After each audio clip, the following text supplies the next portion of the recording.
All right, welcome back to another game of Precision Baseball. My name is Brian Hafferkamp. I'm the designer and creator of Precision Baseball. I'm going to have the Mets at home against the Braves, but I got to cut the cards out first. I just want to show everybody just kind of how the game is going to come. So you're going to get a sheet of 3x3 players. So this is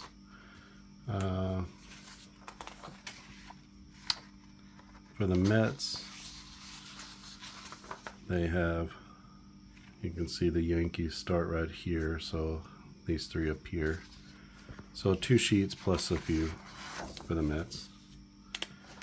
And the way I've set it up is you should be able to put it right up to the edges and make 1, 2, 3, 4 cuts. So we'll see how it goes.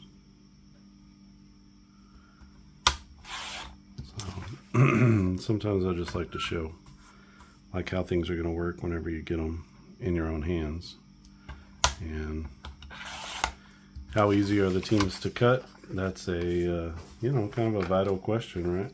And you can see they all line up well here. I don't know if I'll be able to show that or not, but you can see that they line up.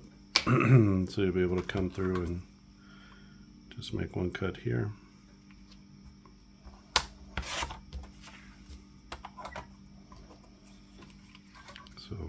So far that's 3 cuts and 4 cuts. So 4 cuts per page, and you get a nice set of cards. It's a little bit off. You can see if you wanted to make that perfect, you could. There's a little bit of space on the bottom of some of these, on the top of some. So you can make them perfect if you want to. I don't always need them to be perfect, but certainly able to do that. This is about as good as my printer will allow me to do. The actual, you can see there's a gap right here, so the actual file doesn't have a gap there. And there's a little bit of a margin on the left and right, if you see.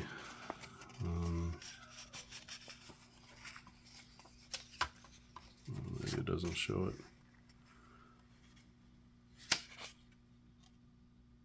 It's a tiny bit, I can see it on the left and right, but if you need that to be perfect, you can certainly make that perfect. One way that I would do that is to take the card that's in the middle and use that as kind of a template card. But you can see the cards are they're a little wider than they are taller. So a lot of times we're accustomed to these cards being a little bit taller than they are wide, but it's more of a square, a la season ticket baseball, which is, I think, bigger than these on the whole, but shaped very similarly to those. Sorry, Danny Mendick.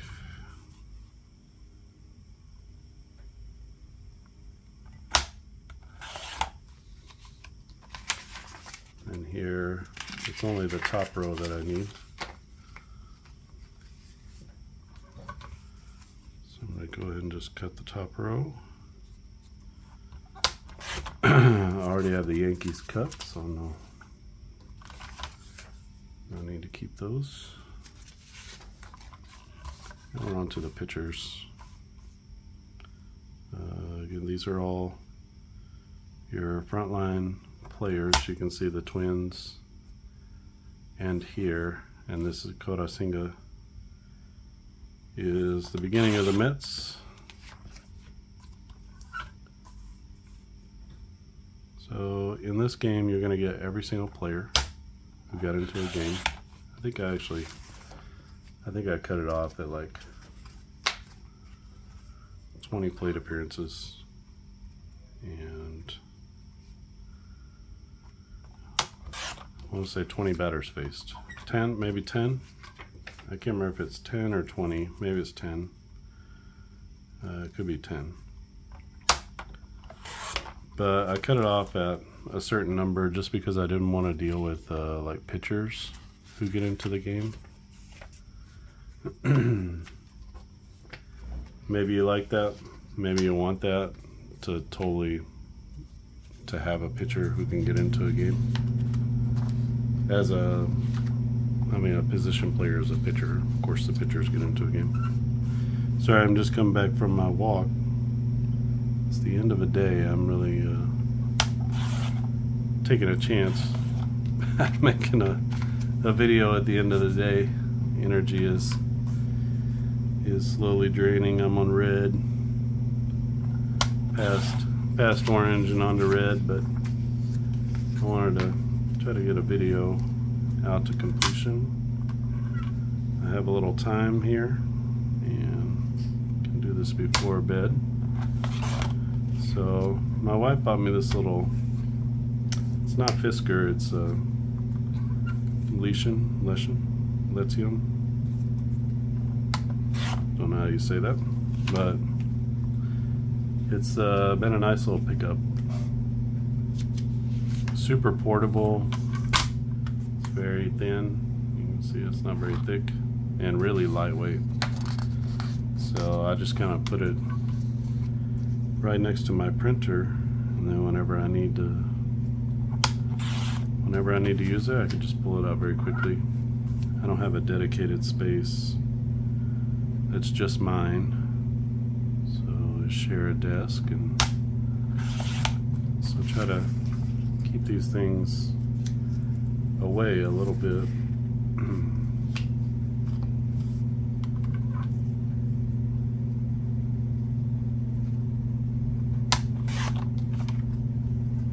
There's no Yankees in here.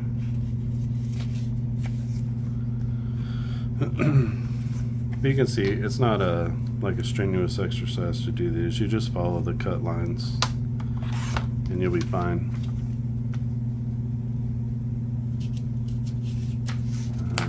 Now we do have a few Yankees on here. So it looks like it starts with Garrett Cole here.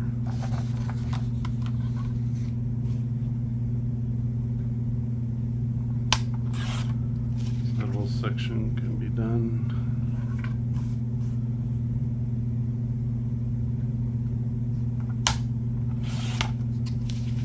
Here, and it should work either way. You can see the lines line up.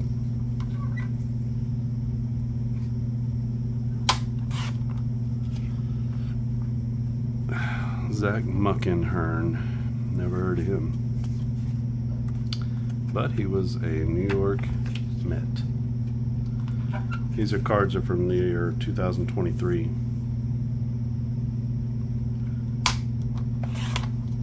Feel free, if this is not very cathartic for you, to skip ahead.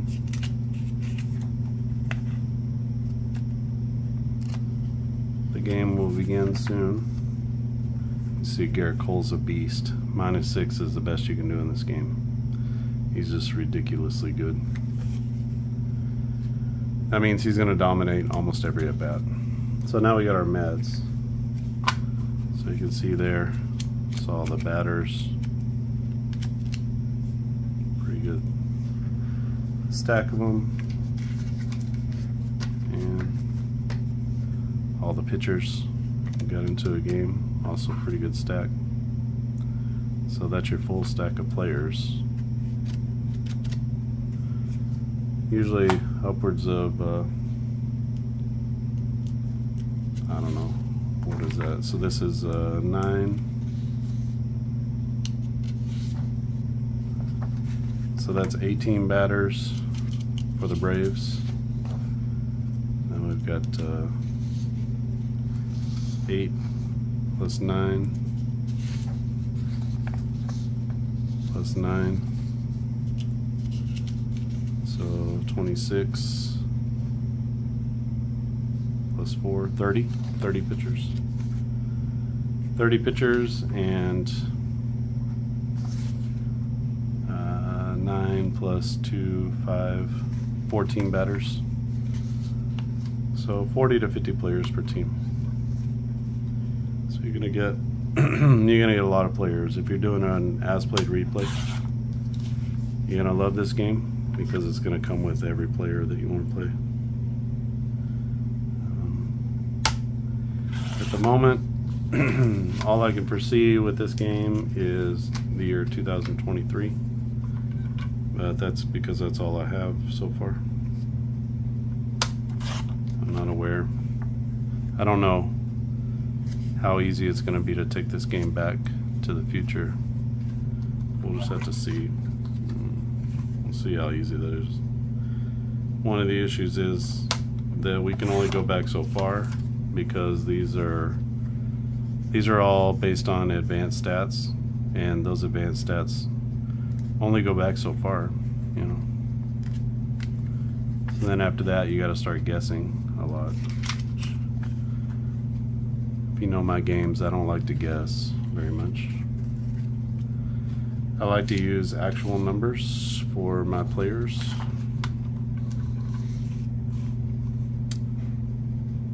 I feel like that brings a lot more realism to the game, and it also, if I use statistics as opposed to just guesses or formulas, any sort of proprietary formulas, then you can use those numbers as well to homebrew some things. And also it allows me to do I guess a sort of consolidation, which allows me to have fewer rolls but pack in more information. So that's sort of the advanced stats are actually really perfect for this type of setup because they're meant to condense down lots of different pieces of information into one number.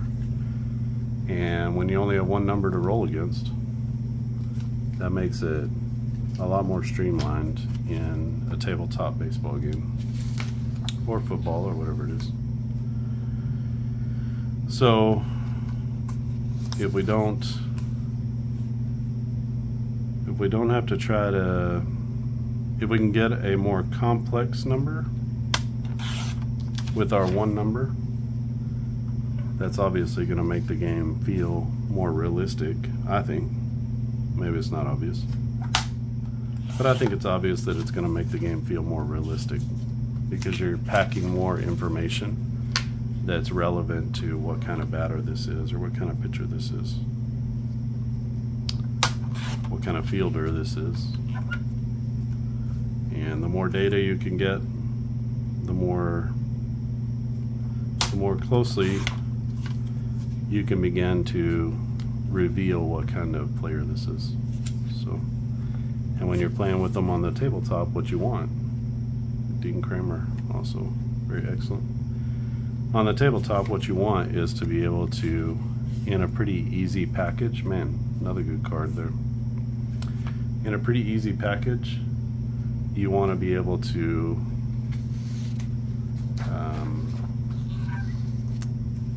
bring, I guess specificity is the right word, or accuracy, if you want to use that word. So if you see the versus right-handed batters and versus left-handed batters there, that's actually based off, that's one number. It's not necessarily a formula, but I guess it is. But this is sort of a strength or a domination number, if you want to think of it that way. So how strong has this batter or this pitcher been against each type of batter? A lower number is better. So he's been perfectly average against right-handed batters, but against lefties, he's really terrible. So if he goes up against a good left-handed batter, the batter is probably going to control the at-bat. And what that means is when you roll the 3D10 roll, it'll come off of the batter's card. So if you have a really good batter, you're going to want to counter that with a really good pitcher to give yourself the best opportunity. If this guy's facing an average or a lower batter, that's okay. Because if it comes off that batter card, it's probably going to be kind of a lower, I guess a lower result, because that batter is not so great. Same thing with Kobe Allard. He's good against lefties. He's a little worse than average against righties. So maybe thinking about getting a tough lefty out with him. Really, they have him listed as a starting pitcher, but you can see down here his FIP is a .26, but he only threw 2 innings against lefties, so he got hurt early in the year. And same thing with this guy. He only threw 18 and 2/3 innings total. So I put those totals down there so you can sort of get a sense of, you know, how many innings did each guy throw. It'll help you to put his numbers in perspective. I'll show you. Jesse Chavez, who threw 36 innings, 337 FIP against righties, 272 against lefties, so just about even, right? You can see. But obviously threw a lot more innings. So what is that? 35 innings here. And a 136 against lefties, he's a -3. 457, he's a 0. So you can see that the numbers mean something. These numbers up here should get you into these areas down here. So he's got a higher strikeout rate against lefties. He walks lefties at a smaller clip. In fact, he's only got a 10%. Oh, I'm looking at the wrong one. So he's only got a 16 out of 1,000 chances is going to equal a walk. So, or I'm sorry, 26. So I think once you learn how to read the cards, you'll be able to make some really good decisions on these different players and make some really informed decisions in a way that you haven't been able to make those decisions in a tabletop baseball game. Because normally, sometimes it's not always easy to read the cards to see what kind of player it is.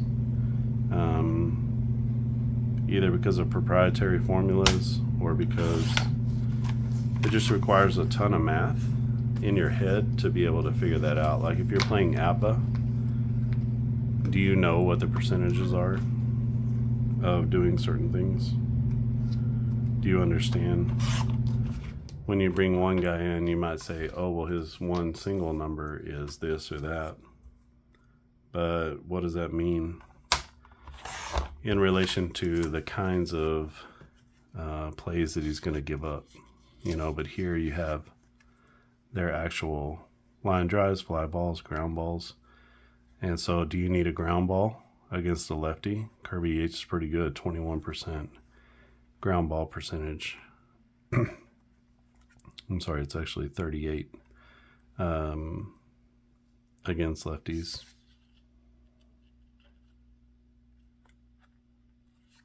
You have to realize that this 21% is out of these possibilities. So down here is his true ground ball percentage. This is his chance of throwing a ground ball in this game engine. You know, same thing here. He's got a greater chance of throwing a ground ball here, but Iglesias against right-handers gives up a lot more fly balls. He has a higher strikeout percentage against righties than lefties. So you got to start doing a little bit of risk analysis and things like that. You know, what am I trying to induce? Am I trying to induce a ground ball? Do I need to bring in a guy against lefties who's going to give me a better chance at getting a ground ball, which might lead to a double play? And it's not very often that you've had that sort of level of control over what type of pitcher, but I've tried to put a lot of care into exposing the type of pitcher that you have here. Not only is the pitcher dominant, but what kind of pitcher is he? And then, you know, once you read that again, you can begin to see that on the cards. So AJ Minter, he's not going to be a ground ball pitcher. Do you need a fly ball or a pop-up or something like that? Then that's going to be your guy. But Yoni Chirinos, heavy, he has one of those big heavy sinkers, and he throws almost 30% within this chart. His actual percentage is up in the 40s of ground balls. So you can look at that too. Colin McHugh, heavy ground ball pitcher. Anything over 200 here is going to be, you know, a pretty heavy ground ball pitcher.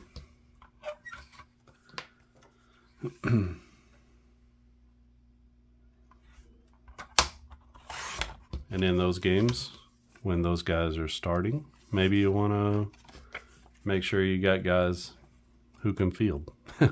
So if you're platooning someone on the infield and you want to know, should I start this guy or that guy? Do I put the bat in or do I put the defense in? You know, with a heavy ground ball pitcher, maybe you want to put that defender in there. So look at this, the 30%, a 1 to 300 against right-handed batters. But his ground ball percentage is almost 60. It's ridiculous. As opposed to Spencer Strider, who's got a heavy fly ball percentage. He doesn't throw a lot of ground balls, and he strikes out a ton of people. So from 36% to 75% on right-handers, that's a strikeout. So there's a almost 40% K percentage, 39. Charlie Morton, a little bit different, more of a ground ball pitcher in the 40s, but a little more balanced. 28% pitches, strikes out a lot more lefties with that curveball, but he pitches overall better against right-handers. Tonkin, evenly average against both. Max Fried, evenly dominant against both, but he walks a lot fewer right-handed batters than lefties. And look at that, 76% ground ball percentage against left-handed batters. So he's up here almost 400. So if you got a lefty coming up, you might leave Max Fried in there. One more batter against the lefty if you need a ground ball double play. So it's kind of an unparalleled ability to see what type of player you have. The same thing with these batters. So you can actually see, if you need a fly ball, then you need a guy who's going to give you an opportunity to hit a fly ball. And if you need to avoid a strikeout, then you can actually see what the percentages are for the player's strikeouts. So Acuna's K percentage is only 11% against right-handers, so that's pretty small. But do you need a guy who's going to slug? I mean, it's a 533 slugging against right-handed pitching, Matt Olson last year. And then Albie's kind of average, but he doesn't walk very much against left-handed pitchers, but he crushes the ball, 985 OPS. So he's excellent against left-handers, and he's good against right-handers as well. For batters, you want this number to be higher. For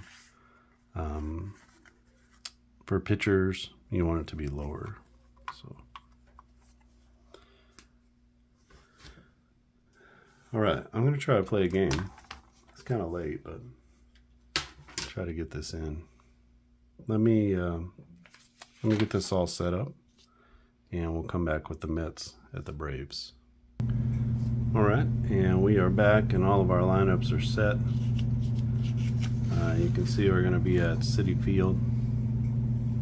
And this little schematic of the ballpark here. You can get all of its dimensions: left center, right center, left and right. The wall height is 8 feet, so there will be the opportunity to rob home runs. So anything 10 feet or below. You can see the foul territory behind the plate is 46. So that's the foul territory here. And then down the lines, it's 20 feet down the lines. That will come into play at some point. I don't know exactly when. Let's go ahead and get our manager tendencies here.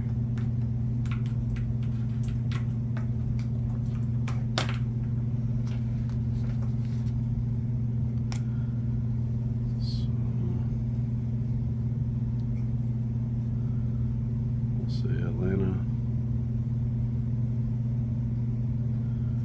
New York. So for the Braves, it's Brian Snicker. He first to third, he's aggressive. First to home is normal. Second to home is aggressive. Trail runners are aggressive. So pretty aggressive base running from the Braves. For the Mets, normal, aggressive, normal, normal.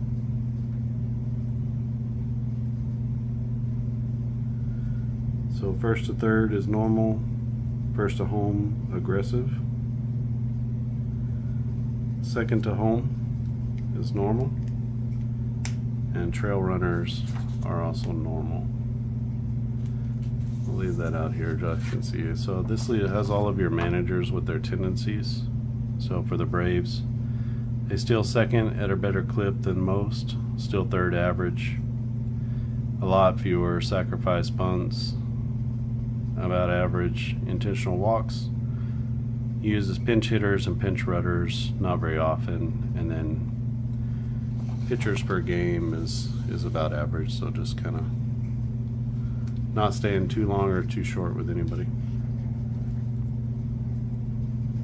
So let's check the screen here.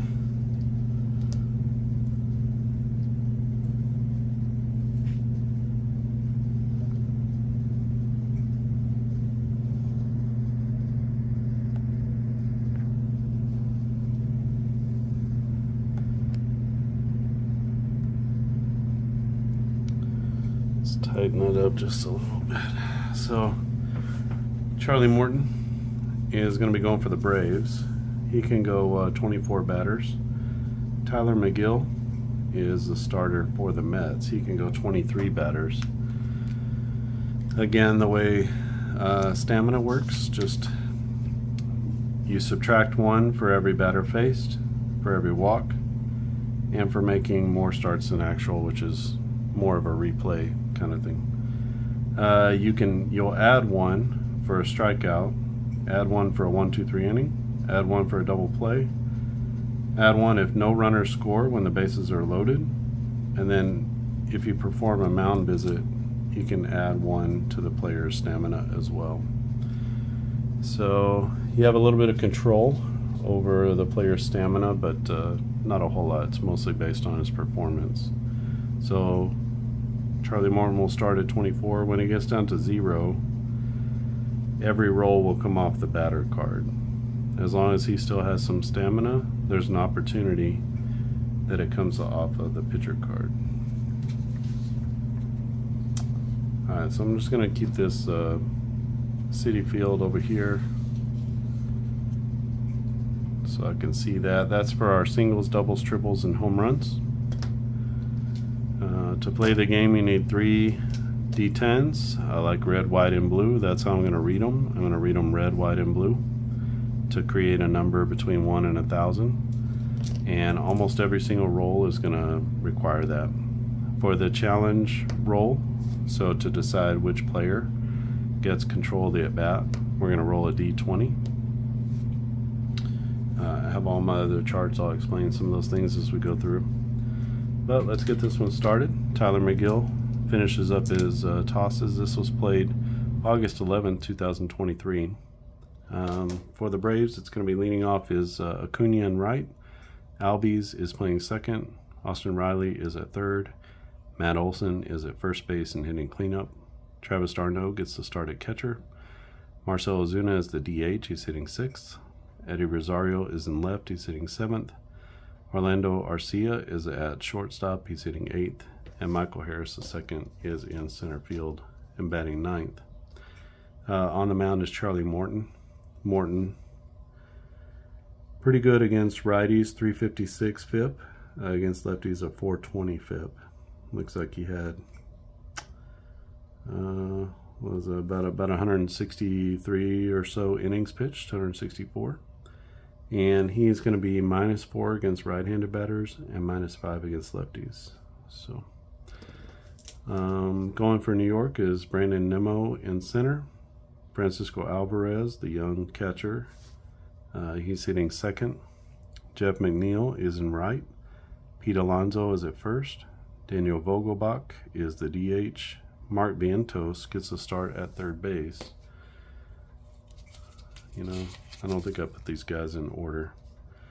Rafael Ortega is in left. Danny Mendick is at second. And Jonathan Arauz, I think that's how you say it, Arauz, is going to be hitting ninth and playing short. All right, now the lineups are all set. So let's get into this one. It's going to be Atlanta at New York, and the Mets hosting the Braves here August 11th. I know that game 2 of this one, the Braves scored 21 runs. So we'll see. We'll see how things go. I believe they swept this series of 3 or 4 games. And at that point, the Braves were really rolling. Okay, so what I'm going to do is I'm going to roll all 4 dice. And what we're looking at first is the D20, which is a 17. We have Tyler McGill facing Ronald Acuna. Acuna is a right-handed batter. Everything in this game is based off of splits. Everything, like everything that we do here, is based off splits. So Tyler McGill against right-handed batters is a +1. That's not good. It's a little below average. Acuna against right-handed pitching is a +6. That's excellent. If they were both equal, it would be a 1 to 10 goes to the batter card, 11 to 20 goes to the pitcher card. But because 6 plus 7 or 1 is 7, so you add these two numbers, so how they are against that handedness. Since that's a +7, instead of 1 to 10, it's 1 to 17. And then instead of 11 to 20, it's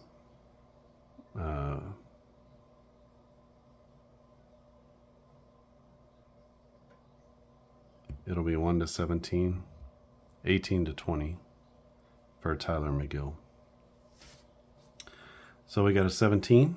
That means the advantage is to Acuna. So this is going to come off of, the roll result will come off of Acuna's card. So now we look red, white, and blue. The result is an 8-13. And so Acuna against right-handed pitching, we're looking in this column here. And an 8-13 falls here into this single range, 696 to 885. So that's going to be a base hit for Ronald Acuna. And when we look at our hit chart, we see that the single is a 15. That's going to be a ground ball into right field. So he reaches out and punches one through the right side, and Acuna is on with a leadoff single. So that's how things work. We should check to see if there's an error on the outfielder. You should check that each time. 977 is going to be no error. So we have an error chart here. Anything from 130 to 1000 is no error on the play. So you can check that pretty quickly. So Acuna is at first base. If you want to steal, which Acuna stole a lot, he had 87 stolen base attempts, 70 of them against right-handed pitching. So that tells me he steals bases a lot. And when we look at his steal number, that's a 7. That's really high. And when we look at the battery, so we look at the pitcher with the the catcher, to determine what the battery is. Battery, just the pitcher and the catcher together. So the pitcher's hold rating is a 1. The batter's throwing rating is a -4. So that's a -3 total.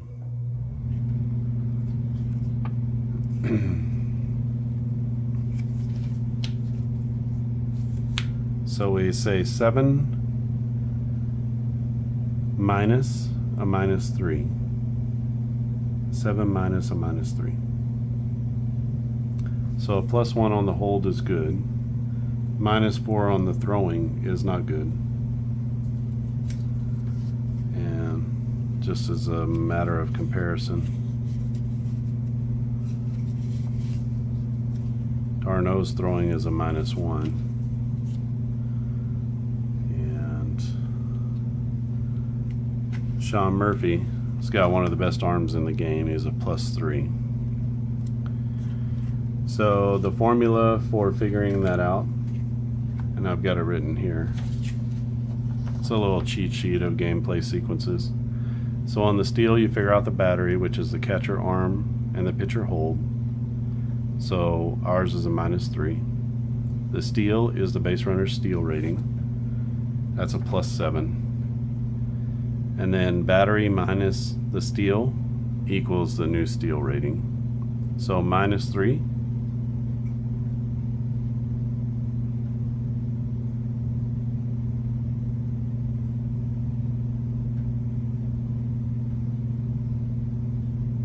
No, that's not right. It should be steal minus the battery. I think I should rewrite that.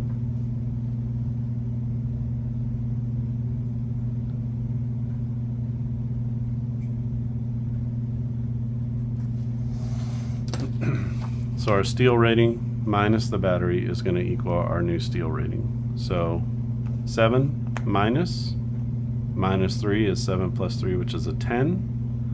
And then you roll off the correct stolen base chart and the steal rating column. If it's a 3 of a kind on the roll, then you roll to see if there's an error on the catcher. So I'll show you the stolen base. I mean, I'm walking through this super slow. Don't think it's like this slow all the time. So anything greater than 3. So our new, instead of 7, it's a 10. That's our new stolen base steal rating. So that includes the catcher's arm, the pitcher's hold rating. So anything greater than 3, which 10 is greater than 3, is going to be here. So anything from 101 to a 980, and Ronald Acuna is going to be safe at second. So we roll our 3d10 dice, and we're looking for anything between 101 and 980. But we have red, white, and blue. A 092 is going to be right into that red. And look at that. They're able to get Ronald Acuna.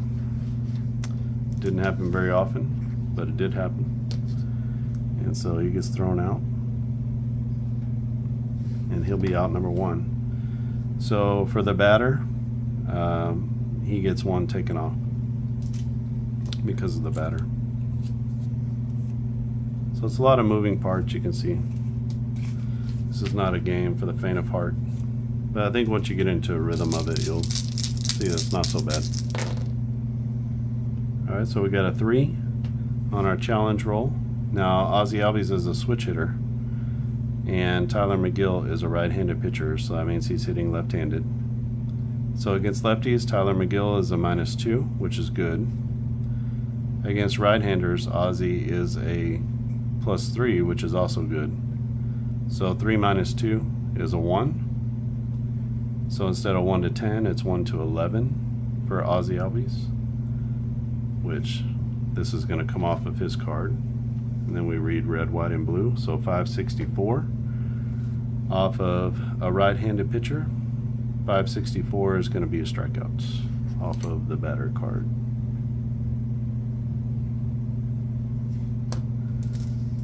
So he gets 1 for the batter, but then he gets a +1 for the strikeout. So basically you don't have to move it for a strikeout. Alright, so we got a 6. Let's move the batter here. Next up is going to be Austin Riley.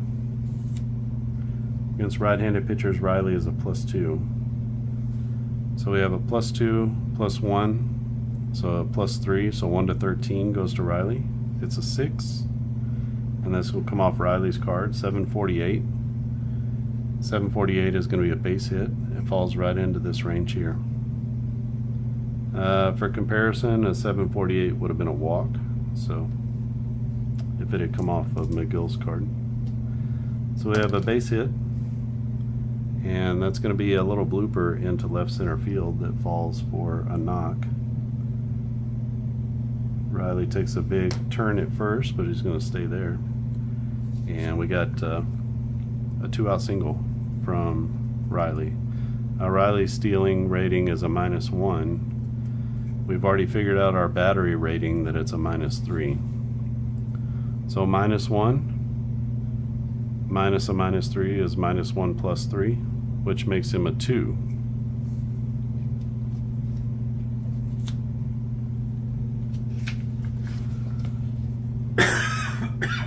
That's actually pretty good.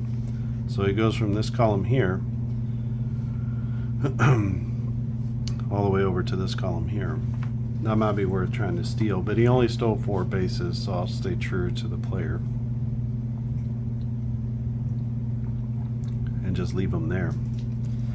But if I was of the mind to, you know, moving up 2 columns is pretty good. So it goes from a 50% chance to steal a base to about a 75% chance or so. So that's a pretty good move just because of the catcher and the pitcher.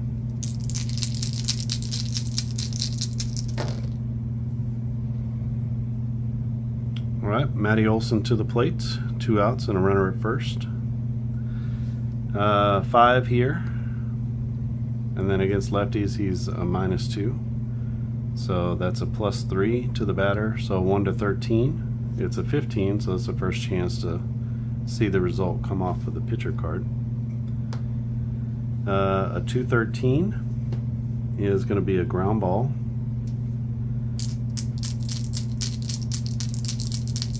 So we need to find out who's the fielder. Where did he hit the ground ball to?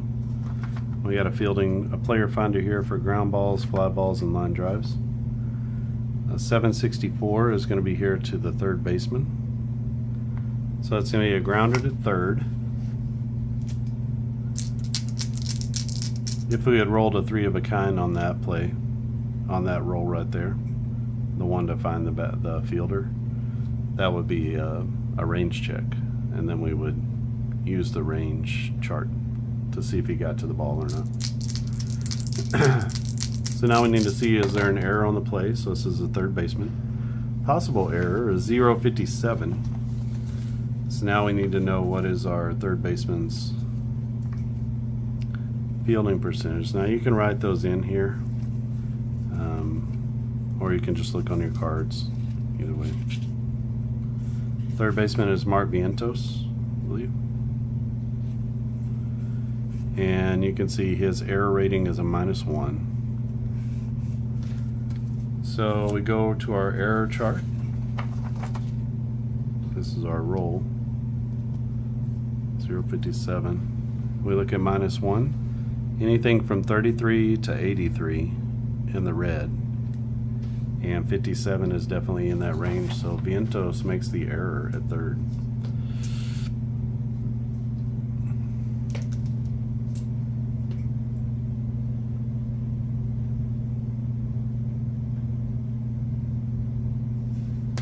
So E5, now there's runners at first and second, 2 outs. And Travis d'Arnaud steps up to the plate.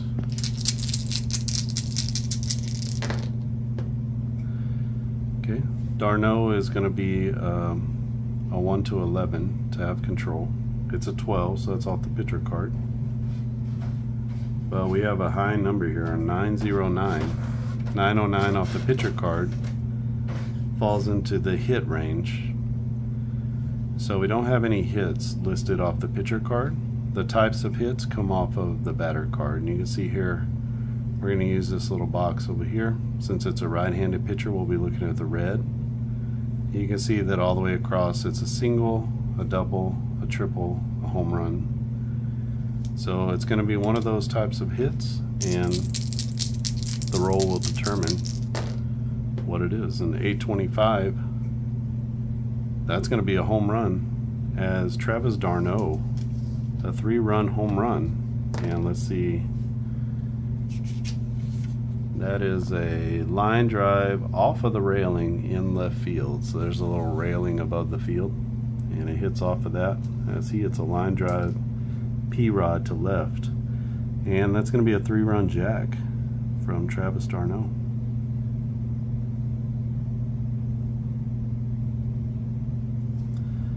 And it'll bring home Olson and Riley. So a little 2-out rally from the Braves, and that takes him down a peg. So Travis d'Arnaud comes in, gets the old Bash Brothers high fives, low fives,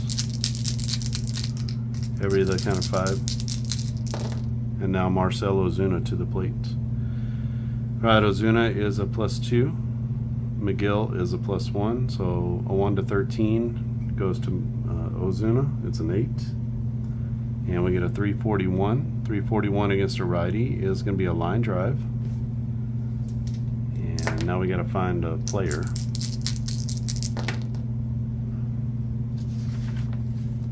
So it's a 032 on a line drive is going to be to the third baseman. And we got to see if he makes the catch or not. Vientos. Vientos we've already determined is a -1. So 224. That's greater than 130. So that's going to be a good catch. A liner to the third baseman will be the third out. But the Braves do score 3.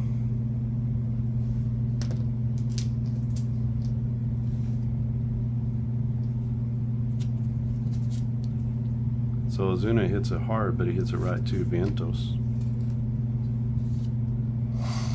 And we go to the bottom of the inning. Charlie Morton finishes up his tosses. He's going to have Nemo, Alvarez, and McNeil. So Morton against lefties is -5. Nemo against righties is a +2. So that means it's a -3. So 1 to 10 normally would be it, but now we say 10 minus 3 is 7. So 1 to 7 Nemo controls. It is a 7, so that's going to come off of his card. A 601 against a righty is going to be a strikeout. So Charlie gets the old strikeout. And because it's a strikeout, we don't move his stamina rating. Francisco Alvarez. This is going to come off of Alvarez's card. So because it's a 2, I mean basically you can only get to like I think the lowest I've seen is 7 or 8. So like a 1 to 2, 1 to 3 is about as low as you're going to see. So it's going to come off Alvarez's card. A 598 against a right-hander is going to be another strikeout. So back-to-back Ks for Charlie Morton as we start this one. And again, his stamina stays right where it is. The idea is that strikeouts make you feel better and make you feel stronger, so you're not going to lose your stamina as quickly as with a walk. This is a -2, so 1 to 8 for control for McNeil. 243 is going to be a fly ball. So now we need to look and find our fly ball chart.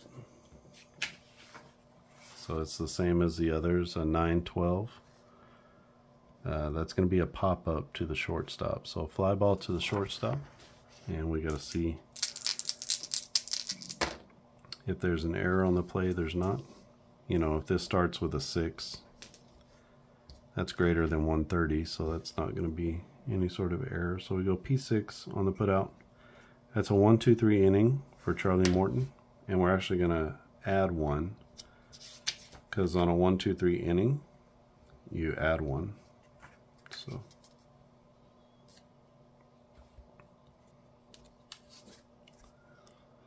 3-0 is our score as we head to the top of the second inning. Atlanta is ahead. It'll be Eddie Rosario, Orlando Arcia, and Michael Harris. 20, that's basically always going to be to the pitcher. Like I said, there's no combination of numbers that's going to get you to. I guess if you had a 12, that could get you up there. But a 20 is going to go to the pitcher almost all the time. It will here for sure. So 386 is a fly ball. And that's going to go to, that's a pop up to second base. No error on the play.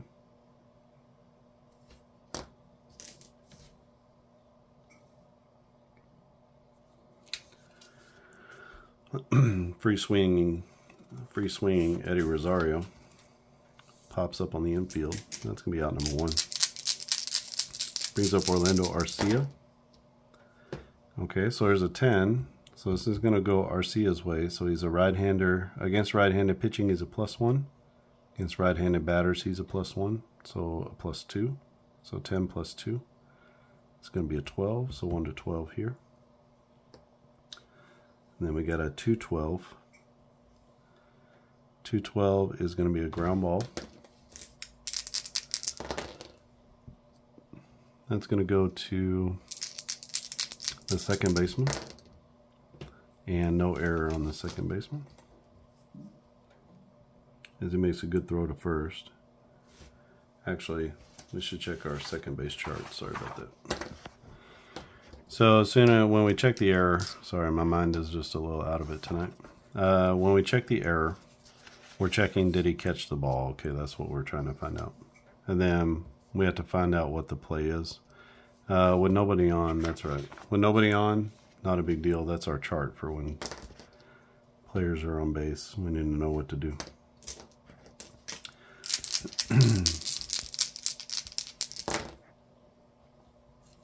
Next up is Michael Harris. Harris against right-handers is a +2. McGill against left-handers is a -2, so that's a wash. So 1 to 10 for Harris, 11 to 20 for McGill. They're basically even. So this comes off Harris's card. 279 is going to be a fly ball. That goes to the left fielder. Possible error on the play. So you can see you don't really need to check until you roll a 0 or a 0 or 1, I guess. So Rafael Ortega is playing left.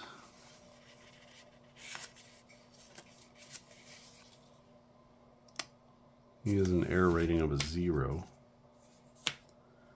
So when we check our error rate, our error chart, we see on a 0 the red is in a 22 to 32. So that's our range. We have an 86, so there's no error on the play. That's a fly out to left. And that's a 1-2-3 inning for Tyler McGill. So we're going to give him a plus. Normally it would be -1 and then +1. So basically just no movement there. We go to the bottom of the second inning. It's 3-0 Atlanta. It'll be Alonso, Vogelbach, and Vientos for the Mets against Charlie Morton. Alonso against righties is a +1. Morton is a -4, so it's a -3. So 1 to 7 for Pete Alonso. So 669 will be in the strikeout range for Charlie Morton against right-handers.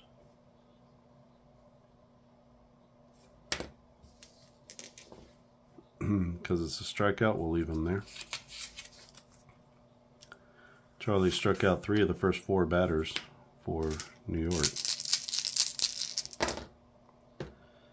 Okay, Vogelbach a +1, Morton a -4. I mean a -5. So he's a -4. So 1 to 6 for Vogelbach. It's a 9, so that's off of Charlie's card. 680 is going to be another strikeout. Morton's got it all working today.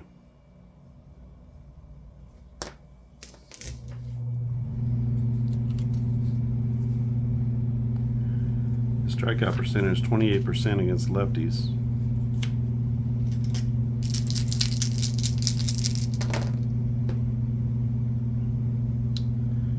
Marvientos is a -1 against right-handed pitching. Morton has a -4 against right-handed batting.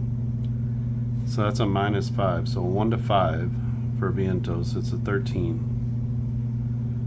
So this is going to come off Charlie's card. 0.48 is a ground ball. That grounder goes to the shortstop. And there's no error on the plate. So another 1-2-3 inning for Charlie. As he goes down and back up 1. So he had a whole inning there where he didn't move off of his stamina. So that's going to keep him in the game longer. So it's very beneficial for your pitcher to pitch well, especially early. It can really keep him in the game longer. Ronald Acuna to the plate is 1 to 17. It's a 16, so this comes off Ronald's card. 637 is going to be a walk.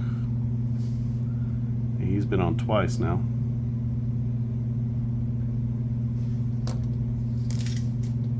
And we're going to try to steal with him again. We've already figured it out that he's going to be in column 1 here. So Ronald takes off. 327 is here, and that's in the green, and he's safe.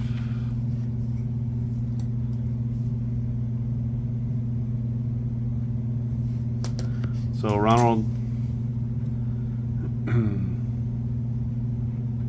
1 for the batter, 1 for the walk. So walks are a little bit of a double penalty as far as your stamina is concerned. Brings up Ozzie Albies. He struck out in his last at-bat. He is a 1 to 11 for control, so this comes off the batter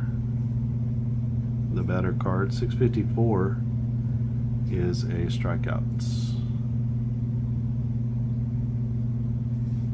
That'll be out number 1. Strikeout leaves you there. Second strikeout of the day for Tyler McGill. Brings up Austin Riley to the plate. Riley is a 1 to 13 for control. It's a 14. So this will be a 0.22 to the pitcher. And it's a 1 to 267 for a grounder. So this will be a ground ball. That goes to third base. He's going to make the catch. And so this is where we need to bring in our ground ball chart.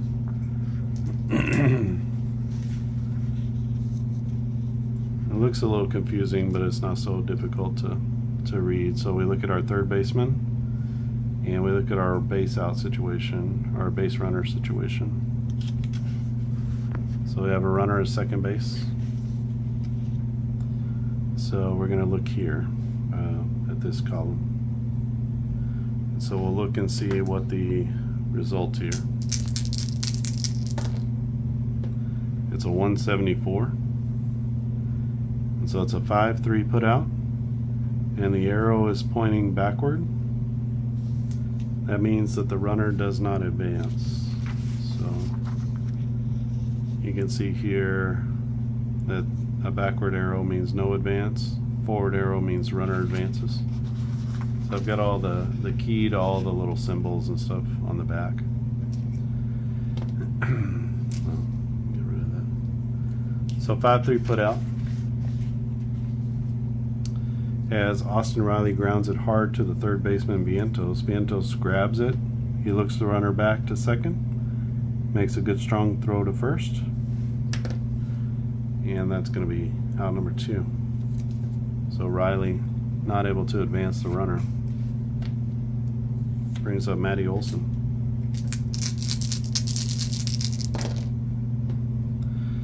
And 18 is going to be off Tyler McGill's card. 429. He has a fly ball, and that's hit out to center field. No problem for the center fielder. And because that's the third out of the inning, there's no need to check on base runner advancement or anything. Just an F8. So McGill dances around a runner in scoring position as Ronald Acuna now 1 for 1 with a single and a walk.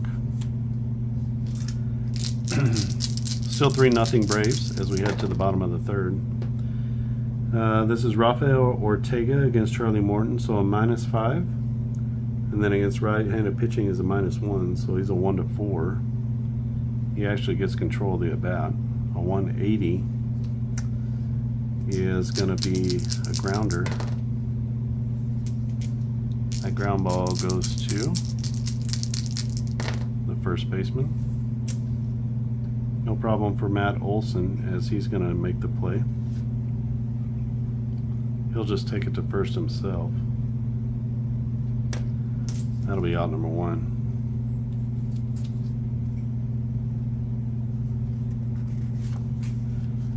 Brings up Danny Mendick.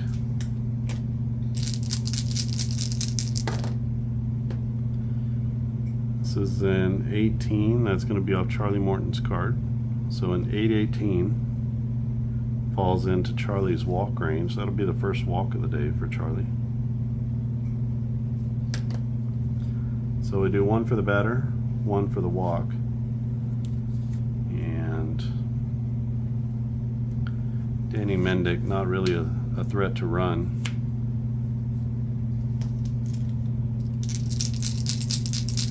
Brings up Jonathan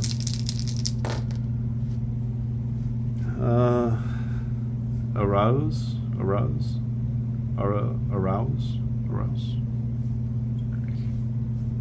I mean, it's spelled like Arauz, but I don't know if that's how you say it or not. All right, so we got he's a switch hitter. He's hitting left-handed, so a -5 and a -1. So a 1 to 4 is control for the batter. It's a 13, so that's off Charlie's card. 863 is going to be in Charlie's hit range, so he gives up a hit.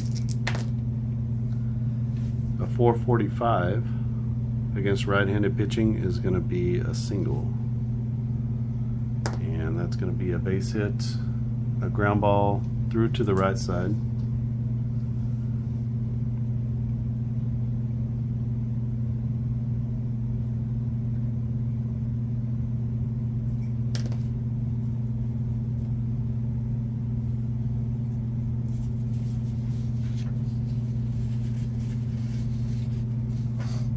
This is where these numbers down here come into play. So 1 to 3, first to third. Atlanta's aggressive, New York is normal. And we have this runner advancement on hits to the outfield chart.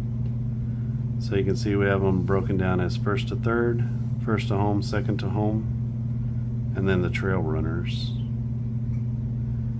So we're looking here going first to third.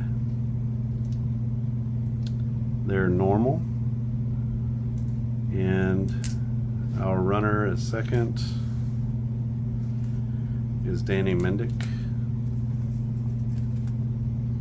His running speed is a -1, so we'll just want to remember that. So he is in this -1 to -5. Actually, he'll be 1 to -1 if he's a -1. So 303. Actually, we don't need to do that yet. So it's hit to the right field. He is a 1 to -1. So it's our choice if we want to send him to third or not. That's what the little question mark means. So now we got to look at, he's a -1. The right fielder is Ronald Acuna. And what we do is we take Ronald Acuna's range plus his arm, we add those together, and if it's and then we just compare it to the base runner's running speed. So it's a -3. So Ronald Acuna's total here is a -3. The base runner is a -1. So when that's the case,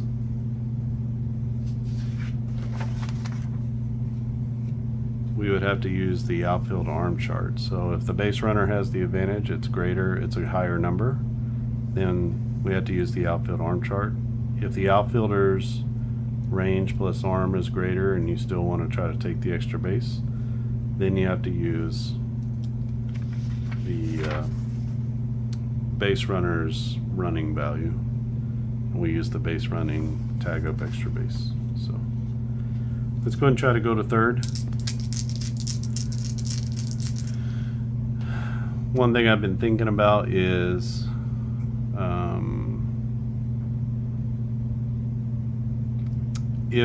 if you challenge the outfielder's arm and the person playing defense doesn't want, you can see clearly that this is going to be like it's a very small shot, right? It's not a very, unless your guy's outfield arm is a great arm, it's going to be tough to throw out this person going first to third. So then you could throw it into second base, let the runner go to third, and then you preserve that double play. So I think that's what I'm going to do here. I'm just going to preserve that double play so Acuna doesn't try to throw out the runner at third. He just throws and hits the cutoff man or whatever and keeps that runner at first base. So we're going to keep our runners here. He's going to go first to third on the single.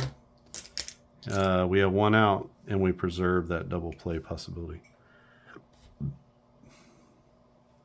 So that way the trail runner is not able to move up at all or anything.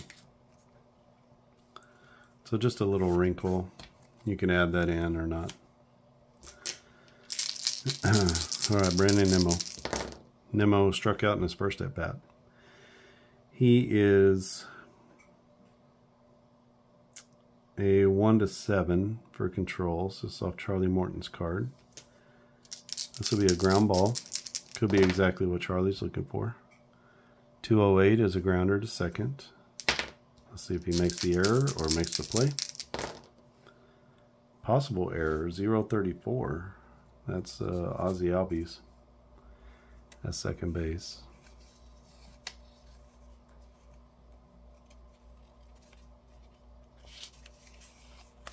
His error rating is a -2. And so he makes an error on an 84 to a 129. So no error on the play. Ozzy makes the catch. And then now we look at our fielding chart with runners on base. So we have runners at first and third. The ball is hit to the second baseman. So we're right here. You can see there's a lot of double play opportunities here. So we're going to roll and see what happens. It's an 880. So that's here. So it says 4-6 DP question mark. So we go to 4 to 6. That's definitely going to be, I don't know if I ever move that or not, so I'll move it. 4 to 6, so we're going to get this guy here at second on the fielder's choice. He'll be out number 2. And now we have to check on the double play. Did we double up Nimmo or not? And to figure that out,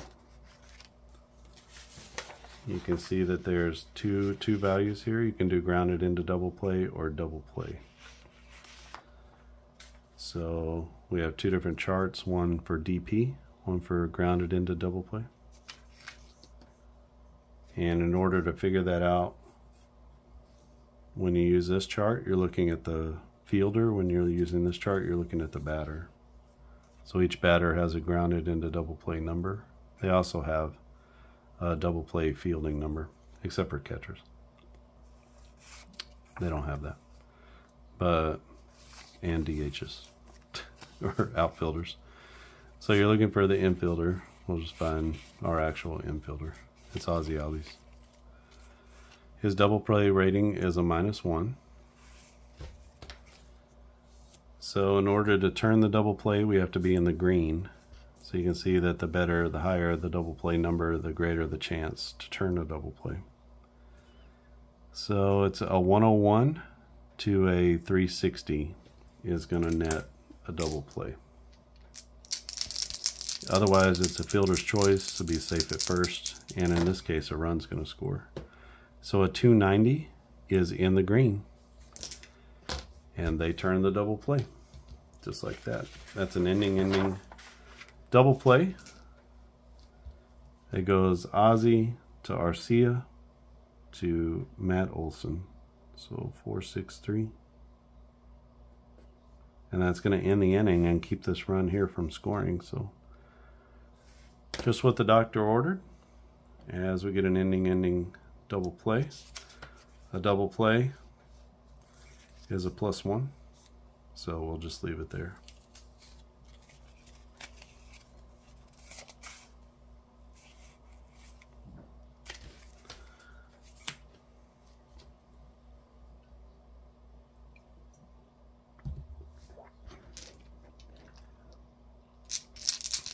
And we head to the top of the 4th inning. 3-0 Braves. Braves got 3 in the first on a Travis d'Arnaud home run.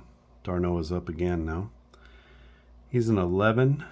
He's actually a 1-11 to control. So this comes off his card, a 649. He is going to be a strikeout. It's Tyler McGill. Gets him on a slider. Travis prone to those sliders down and away. That's going to bring up Marcell Ozuna. Ozuna lined out to the third baseman his first time up. A 1 will come off of his card. 708 is a walk to the Big Bear. He'll be at first base. So that's 1 + 1. And that's going to bring up Eddie Rosario.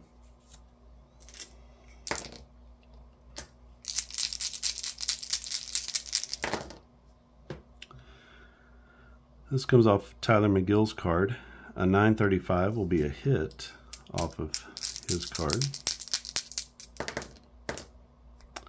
A 107 for Rosario off a right-hander is a single.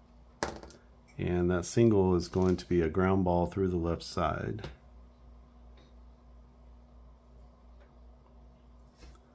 Ozuna doesn't run very well. And if we're looking at first to third, a ground ball to the left side.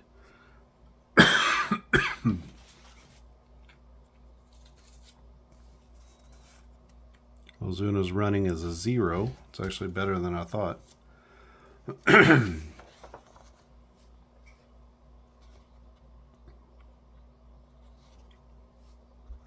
So the Braves are aggressive into left field. A 0 is here, so that's our choice to send them to third. I'm going to say no.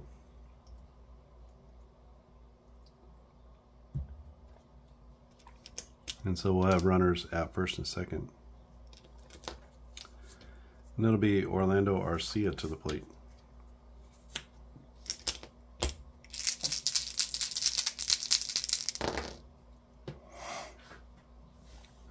He's a +1 against righties, +1 against righties, so a 1-12. So off Arcia's card, 920 is going to be good. That's going to be a base hit. As Orlando hits a line drive down the right field line. So it's going to push everybody up.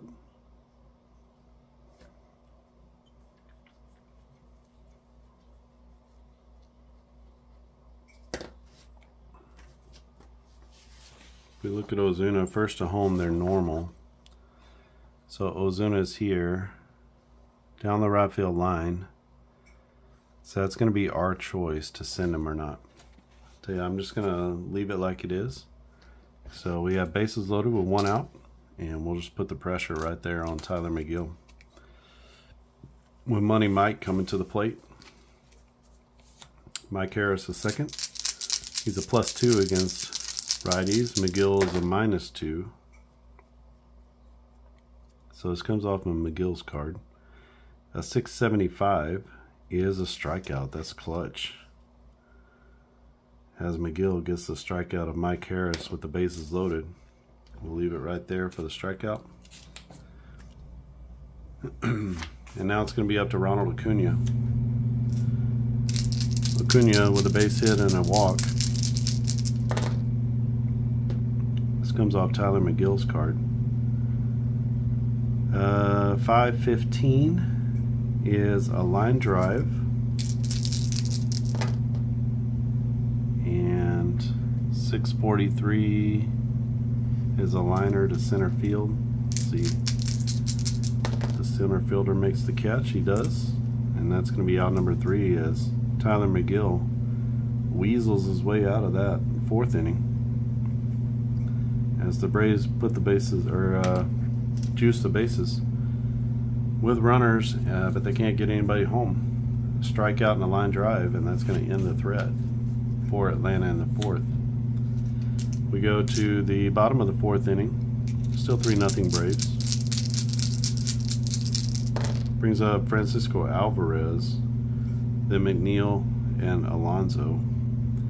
Alvarez struck out in his last at-bat. One of the 4 strikeout victims so far for Charlie Morton. Morton against righties is a -4, so 1-6 for Alvarez. 234 off of Morton's card is a fly ball.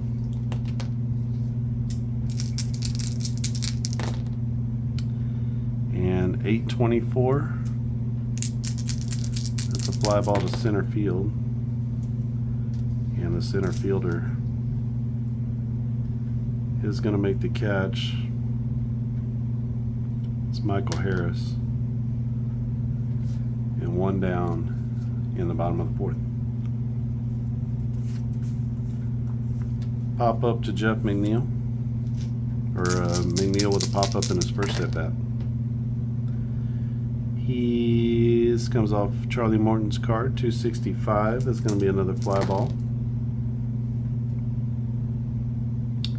This time it is to the left fielder, and the left fielder is going to make the catch.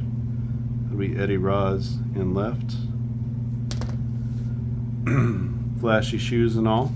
He's got it for the catch. That's out number 2. Jeff McNeil's down on the fly out. Brings up Pete Alonso.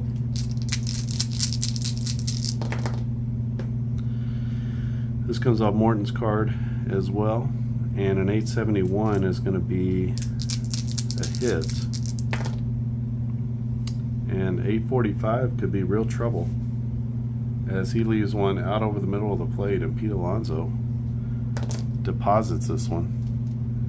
That is deep to center field and not playable, as Pete Alonso goes yard, and that's going to get the Mets on the board with a solo home run, and that's going to make the score 3-1. So Pete Alonso takes Charlie Morton deep.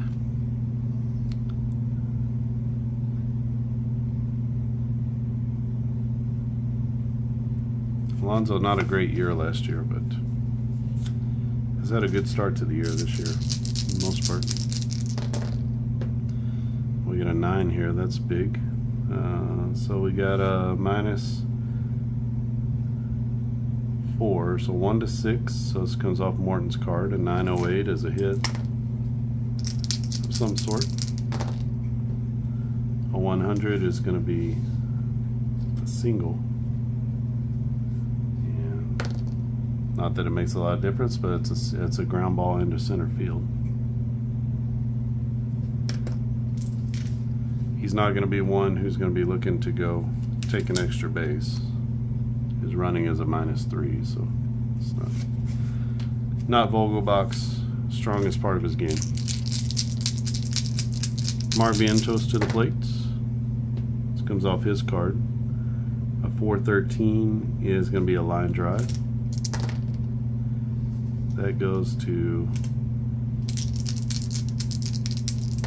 center field, and the catch is made in center field by Money Mike, and that quells the threat, but New York gets one on the home run from Pete Alonso. The score is now 3-1, Atlanta over New York. We get to the top of the 5th. We got a 7 here. McGill against lefties is a -2. So 1-11 to Albies, a 198. It's going to be a fly ball. That goes out to left field. And 142 is going to be a good catch. As Albies flies out to left, Ortega makes the catch. And that's out number 1.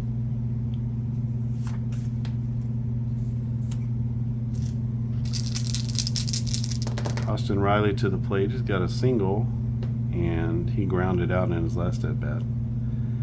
So this comes off of his card. A 215 is going to be a fly ball. And 324. A lazy fly ball out to left field. Making the catch again is Ortega. And he stays busy this inning, and that's going to be 2 down. Brings up Matty Olson. Olson on with an error his first at bat and flied out in his last at bat. This will be off of his card, and 860 is going to be bombs away from Matty Olson. Is that right? So he's a +3. Yeah, Matt Olson takes care of business on that ball. It is a line drive off the railing in left field, so he rips one just like d'Arnaud did.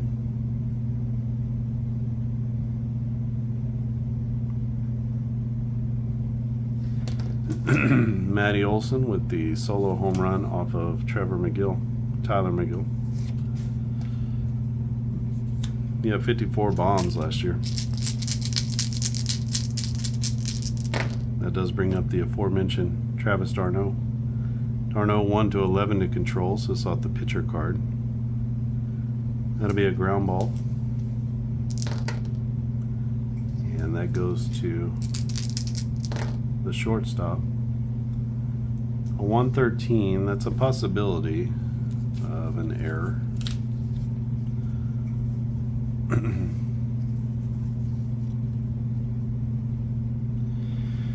His error rating is a +1, so 14-21, so that's no error on the plate. Makes a good throw to first, and that'll be the 3rd out of the inning, but the Braves get that run back on a Matt Olson home run to left field, and that's going to make the score 4-1 as they get back into their 3-run lead, I guess. Rafael Ortega to the plate. 616 off of Charlie's card is going to be a strikeout.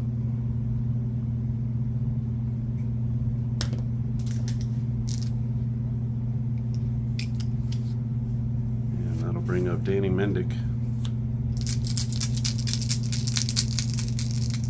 Mendick a walk in his first at bat. He's got a 1-5 for control, so it's off Charlie's card. 109 is a grounder. That goes out to the 3rd baseman. Riley's got it. It makes a nice strong throw to first. And that'll be out number 2.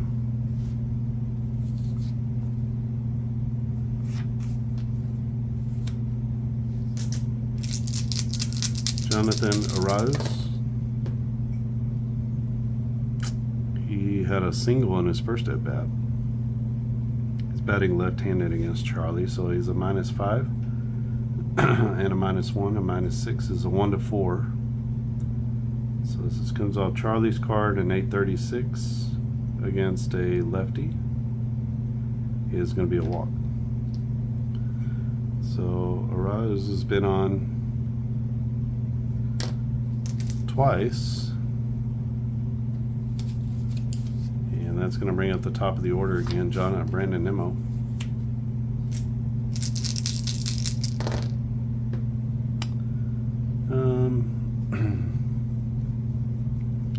That's going to come off of Morton's card. A 374 against a lefty is going to be a line drive. 785, that's a liner to right field. No problem there for Acuna as he comes in on it. And he makes a catch, and that's going to end the inning. So the Mets get one on, but they can't get him around. And our score is 4-1. Braves over the Mets, heading to the top of the 6th inning. Tyler McGill, we'll see how he can do here. See if he can get through this middle bottom of the order. 20, that's off his card. 722 is going to be a walk, and that's not good.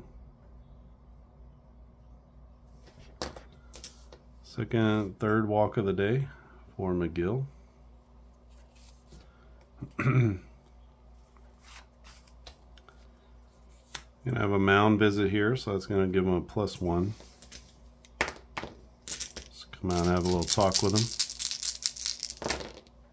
Help the bullpen get ready a little bit. This is off of Eddie's card, a 718.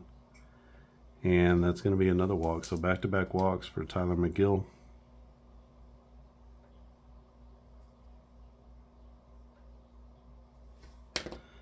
And I think that's the end of the road for Tyler McGill, who goes 5 innings.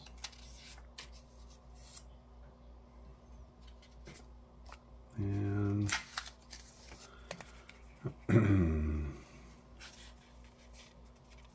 let's see. Let me just go ahead and pause this. I'll find another pitcher. All right, Steven Nagasic is going to come in for the Mets. He'll be replacing Tyler McGill, who goes 5 innings, gives up 6 hits. We don't know how many runs yet. He's responsible for these 2, but 4 runs up to this point, of which only 3 are earned, 4 walks, 4 strikeouts.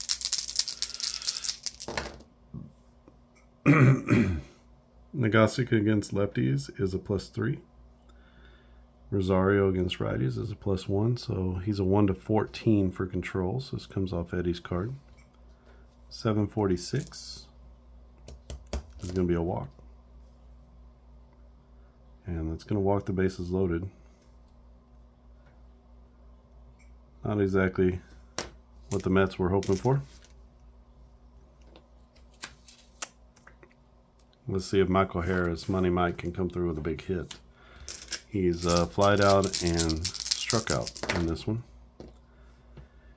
He's going to be, sorry, that was Arcia. He's going to be a +5.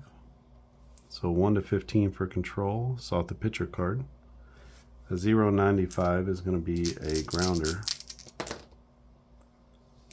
Grounder goes to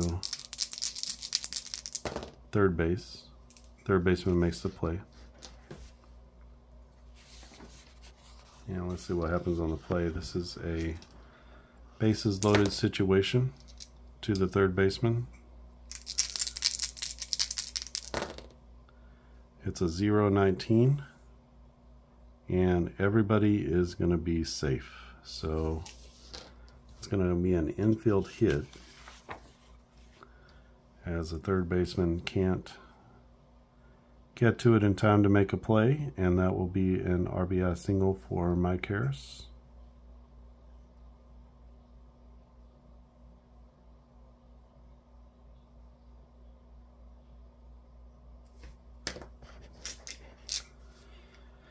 And we head back to the top of the order with Ronald Acuna. 1 in for the Braves in the 6th inning. It's now 5-1.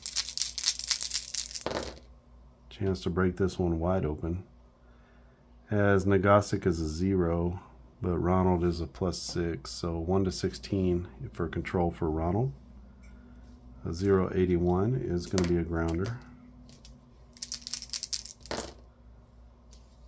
And that's a hot shot to second base. Catch is made at second base by Denny Mendick. And let's see what the play is. We have nobody out currently. And bases loaded. 576 is here. So that's a 4-6-3 double play. No need to check anything. Only if you have the question mark do you need to check it. So 4-6-3 double play.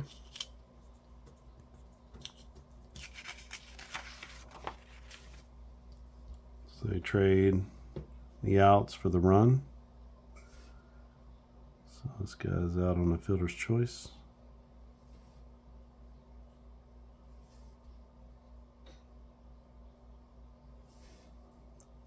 He comes home.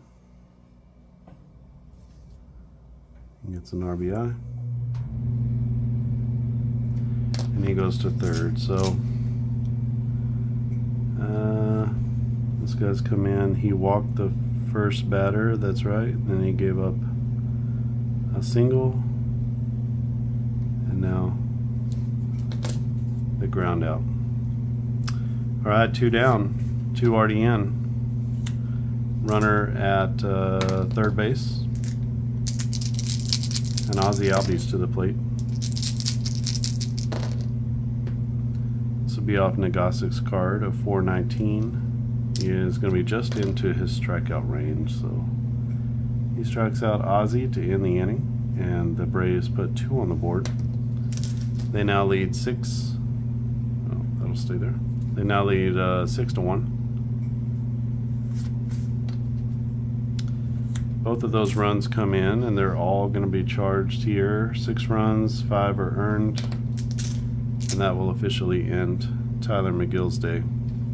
We head to the bottom of the 6th inning. It's 6-1, and Charlie Morton still on the mound. He's doing pretty well. He's got 11 batters for his stamina. He's going to face Alvarez, McNeil, and Alonso. 16. So this is going to be off Charlie's card. 203 is a ground ball. And that grounder goes to the shortstop. Possible error on the play. Garcia is a pretty good shortstop, but let's see what his actual error rating is.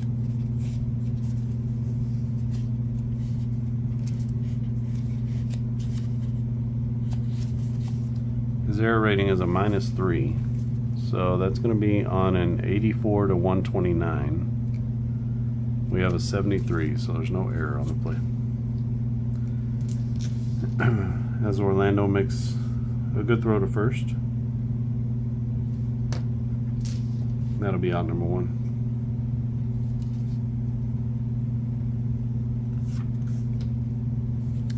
Jeff McNeil stands in.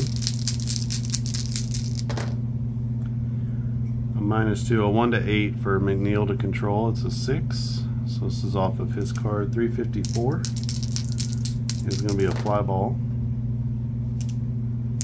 Fly ball goes to third base, and on the pop up to third, Riley makes the catch, and that'll be out number 2. McNeil now with a couple of pop-ups on the left side. Can't quite get on top of the ball today. Pete Alonso hit a homer to deep center field his last at bat. This one's off Morton's card, an 885. It's going to be another hit. 322, though, is going to be a single. And that is a line drive down the left field line. Pete takes a big turn, but he's going to go back to first. It's going to bring up Daniel Vogelbach.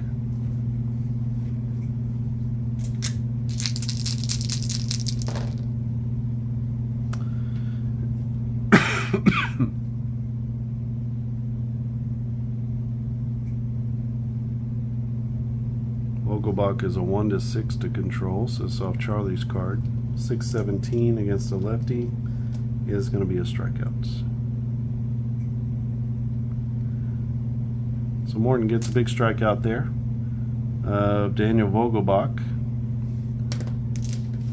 Vogelbach goes down for the 3rd out. We go to the top of the 7th.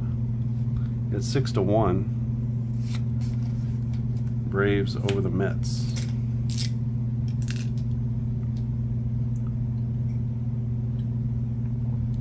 Charlie looking real good in this one. I'm going to stick with Nagasic. See if he can get some folks out. Maybe he can make it through this inning. We got an 8. So against righties, he's a 0. He's a +2, a 1-12 for Riley. So a 323. It's gonna be a fly ball, and that fly ball goes out to center field, and no problem in center field for Brandon Nimmo as he makes the catch for out number 1.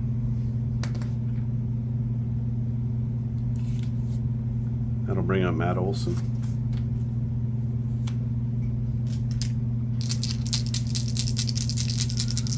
Olson with a solo homer in his last at bat, a line drive P-Rod out to left field. 17.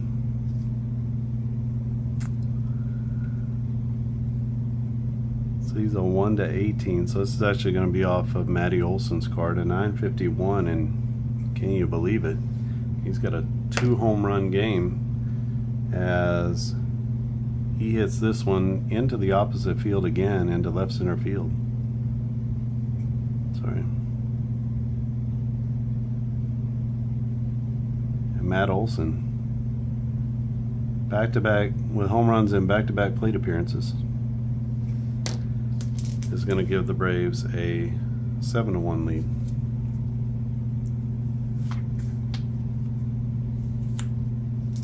Definitely vying for player of the game honors. Travis d'Arnaud is even Steven, so this comes off his card. A 236 is a fly ball. It's going to go out to center field. Possible error on the center fielder. What's Nemo's range, or Nemo's error rating? His error rating is a -1, so on a 33 to 83, so that is going to be an error on Brandon Nimmo.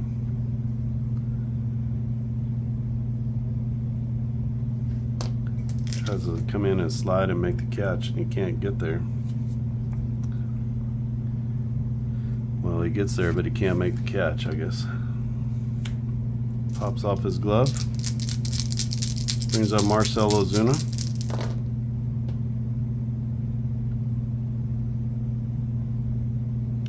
Ozuna with a ground ball, and that grounder goes to short. No problem at shortstop as they make the catch. And let's see what happens on the play. So shortstop, runner at first base, we're here. A 473. 6-4 double play chance. So we're looking off of the shortstop's double play rating. That's going to be Arauz. His double play rating is a 0.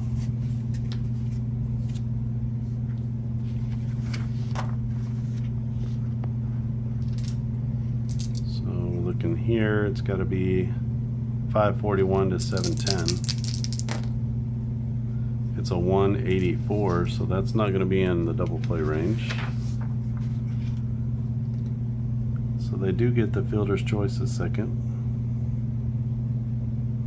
but they can't make the turn, and so Marcell Ozuna is going to be here on a 6-4 fielder's choice.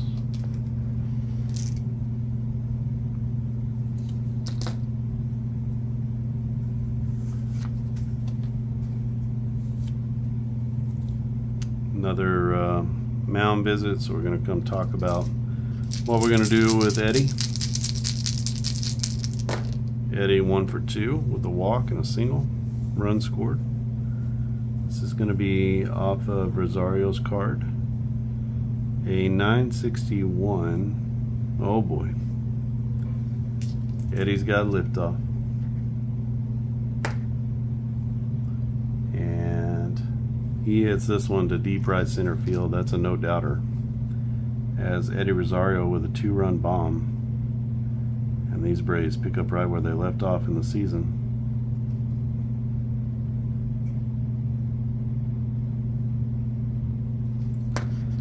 And things are getting real rough out there for Mr. Nagasic and the Mets. 3 runs are in this inning. It is now 9-1. And up next is Orlando Arcia. He's a 1-11 for control, so this comes off the pitcher card. That'll be a grounder. It goes to first base, and no problem for the first baseman. That'll be the 3rd out of the inning as he tosses to the pitcher covering first. But the Braves put up another crooked number in the 7th, and that's going to be the end of the line for Nagasic, as we'll get another pitcher in the next inning. So 5, 6, 9-1 Braves over the Mets. Charlie Morton's going to go out there for another inning or two and see if he can work the Mets over a little bit. It'll be Vientos, Ortega, and Mendick for the Mets. Charlie's good against righties, so he's a 1-5 for control. So 596 is going to be another strikeout for Charlie, as he gives him the old Uncle Charlie.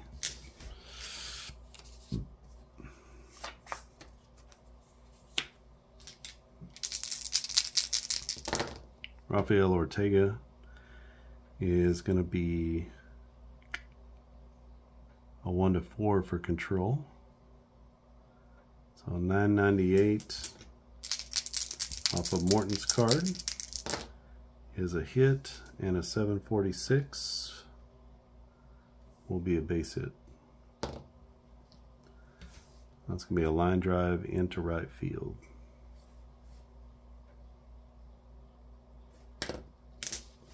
Nice hit there from Rafael Ortega. Ortega, a 300 hitter against lefties. Not so good against right-handers, but he gets the base hit here. And 1 out and 1 on, and it's going to be Danny Mendick to the plate. Mendick is a 1-5 for control. It's a 4. So a 196 for Mendick is going to be a grounder. That goes to the shortstop. Arcia is going to make the play. And we got a runner at first. It's a 434. 6-4 double play chance. I don't remember what Arcia was. What was he? His double play rating is a 0. I'm just putting these things on the screen so you can see them, but if you were playing, you wouldn't necessarily need to have them moving around like this. You'd just be able to look at them. Alright, so we're looking at the 0 on the double play. 541 to 710 will be a good successful turn. It's a 242 or 224, and that's not a successful turn on the double play. So the fielder's choice is how that one goes down. They get the runner at second base, but that's it. And Mendick will be at first with a 6-4 fielder's choice. Brings up Araz.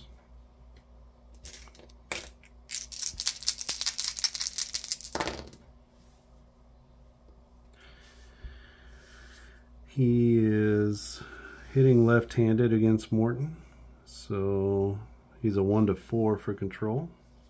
0-27 is a ground ball. And that goes to the second baseman. 5-17. Albies is going to make the catch. At second base, there's a runner at first, I believe, right? Runner at first base. A 5-24 is here. And so because we have 2 outs, we take the result that's inside the parentheses. So it's a 4-3 put out as Ozzie gets it over to Matty Olson for out number 3.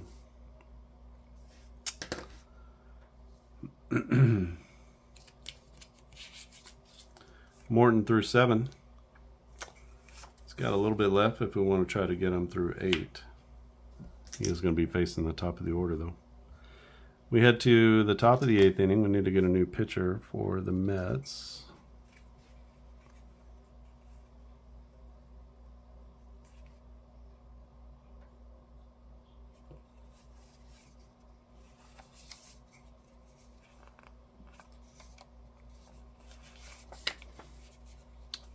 Dominic Leone. Sounds good to me. Not great against lefties, but relatively balanced. Excuse me.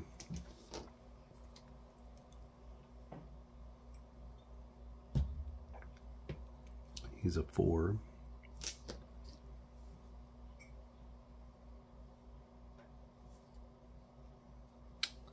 Going to close the book on Nagasic. Nagasic goes 2 innings. And he gives up 1, 2, 3 hits, 3 runs, and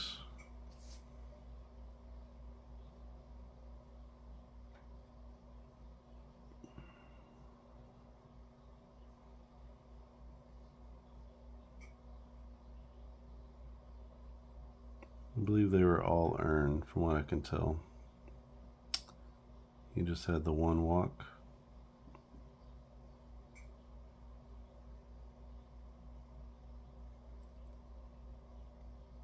You face 10 bettors. All right. Dominic Leone is a right-handed pitcher, facing off against Michael Harris II.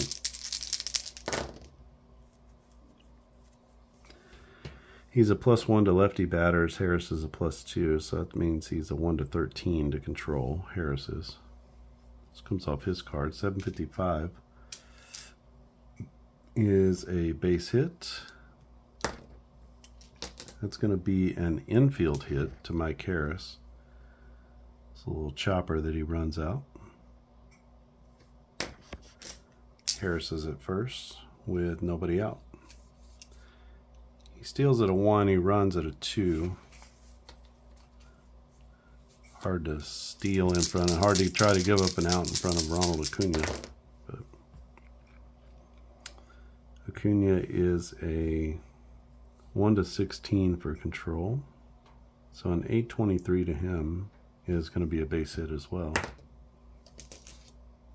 And that will be off the wall in left field. He hit it so hard it only gets a single.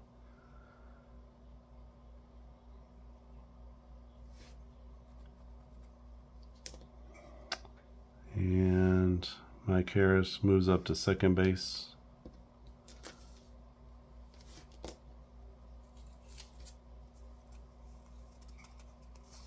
No need to do anything wacky here, I don't think. Just kind of play it straight up. Oh.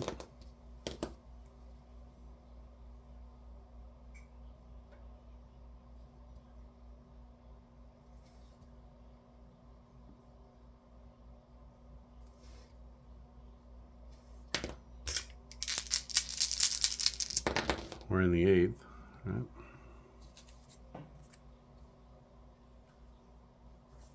It's Ozzy Albies to the plates.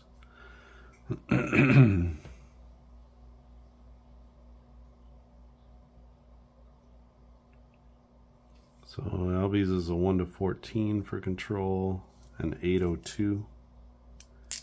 Another base hit. This time it's a line drive down the left field line. And you look at our second to home, the Braves are aggressive. Down the left field line, Harris is a +1. So it's our choice to try to score them.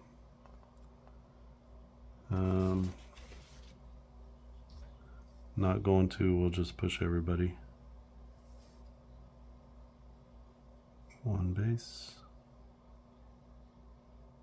Oh.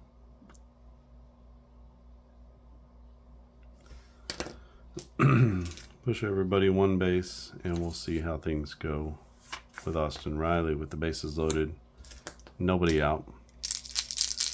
Dominic Leone has come in and poured gasoline straight onto the fire. This comes off the batter card, a 300. Is a fly ball. That goes to 719.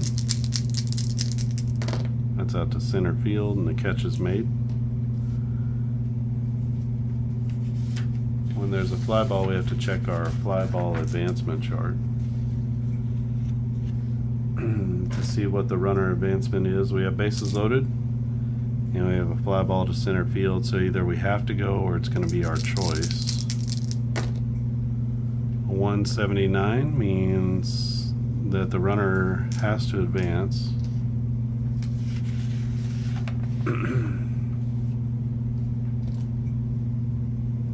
So the runner on third is going to go. Left field, we have Rafael Ortega. He's got a arm rating of a +1. The runner at third base is Harris. He has a running rating of a +1, I believe.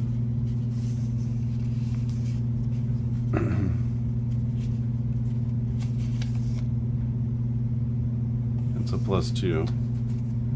So the advantage is to the runner. When the advantage is to the runner, we use the outfield arm chart. But it's a 1, so he's got a 211 to 36. So about a 15% chance of throwing him out. The runner's going from third, it's a 454. And that's in the red. You can see. So Harris is going to be safe at home.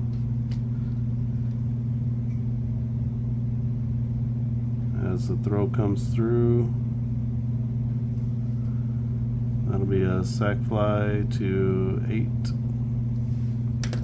for Austin Riley. And our trail runners are aggressive.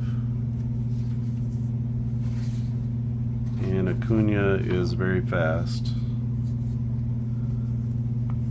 So he runs, well, he runs at a +2, so we'll see. Aggressive trail running, +2, and the throw is home.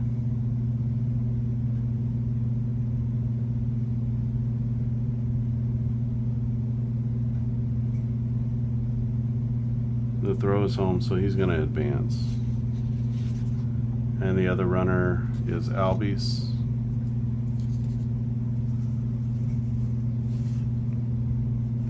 Albies runs at a +3. So both of those guys are going to move up on the throw to the plates.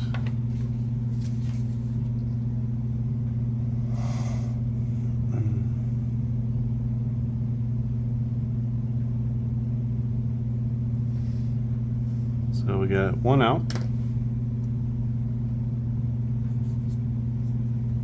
And because the pitcher is a 0, we everything comes off of this batter card. Matty Olson to the plate. He's got 2 homers. Not going to hit a home run here. He's going to hit a fly ball though. That's going to go to second base, and the second baseman makes the play. So a little pop up to second. That'll keep the runners from scoring, at least. Good pitch from Dominic Leone gets Matty Olson trying to go upstairs and pops him up. Brings up Travis d'Arnaud. d'Arnaud with a 3-run homer his first at bat. 632 is going to be a strikeout. That's out number 3. But the Braves do put 1 more on the board in the 8th. And they've got a 4, 6, 7, 10 to 1 lead. Charlie Morton's still out there. Probably got 1 more inning left in him. We'll see. And 11 against Brandon Nimmo is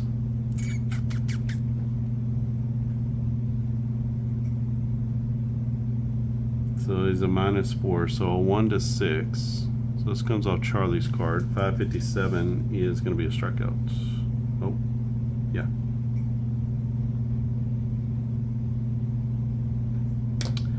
He's got Nimmo a couple times in this game, and that's going to bring up Francisco Alvarez.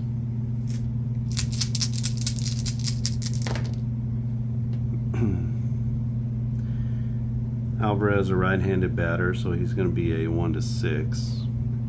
It's an 8, so it's off Charlie's card. 679 against a righty. He has another strikeout, as Charlie's still going strong in this one. Seems to be getting stronger, and this might get him through to a complete game.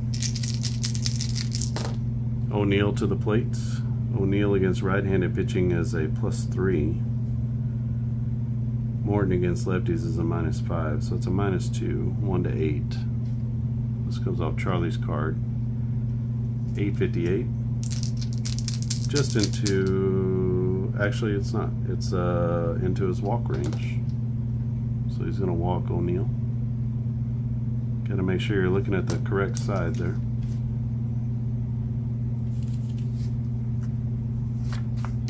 And Pete Alonso gets another shot at Charlie Morton. He had a solo home run. He's got a single as well. 16 is going to be to Charlie. A 932 though is a base hit. And a 704 against a righty will be another bomb as Pete Alonso goes yard. And that will be over the wall in left field.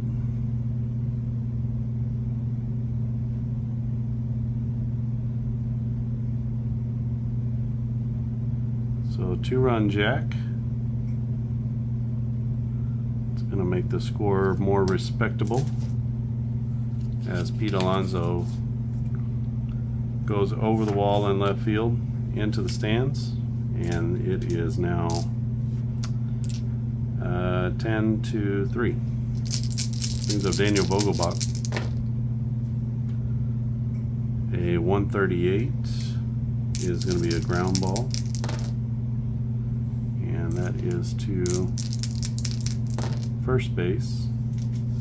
No problem at first for Matt Olson. He'll flip to the pitcher covering.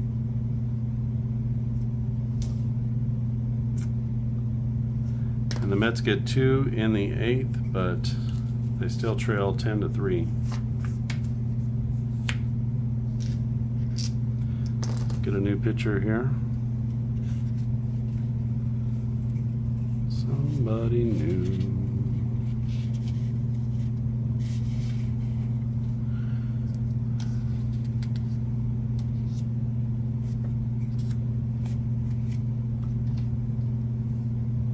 It'll be Drew Smith. So that's going to end Dominic Leone's day. Leone goes 1 inning. He gives up 1, 2, 3 hits. Just the one run though.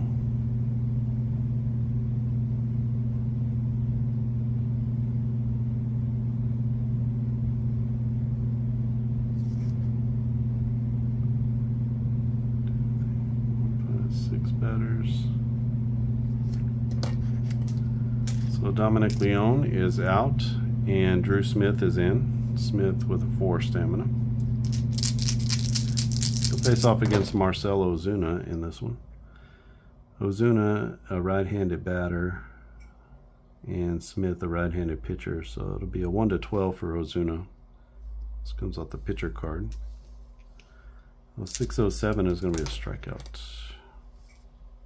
So a good start for Drew Smith as he gets the big bear swinging.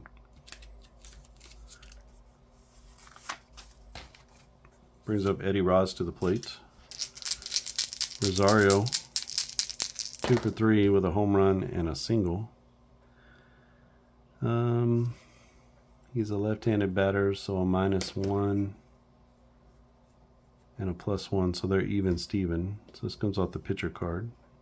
871 is going to be a walk against a lefty.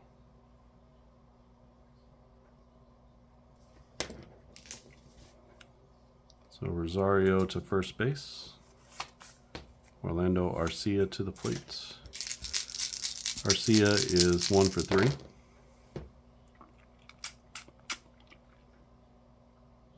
This comes off his card. A 348 is going to be a fly ball. And that fly ball is going to go out to center field. Can of corn out there in center. Let's see. Runner at first. There's a chance that the runner has to go here, so 9:30. That'll be a player's choice. I'm going to choose to leave him there.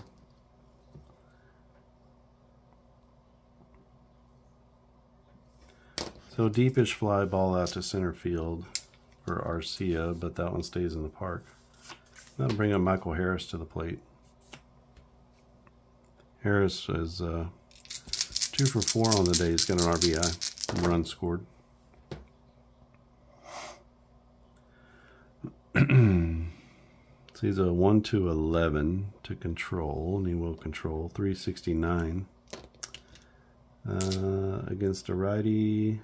369 is a fly ball.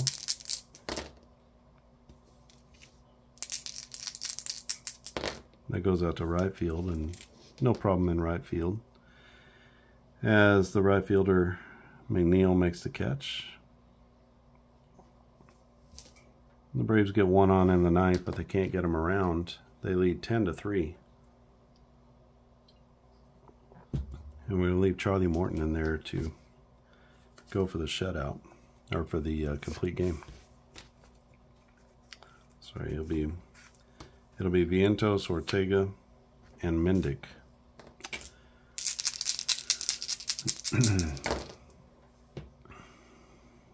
A 16, that's going to go Charlie's way, so a 388 will be a fly ball.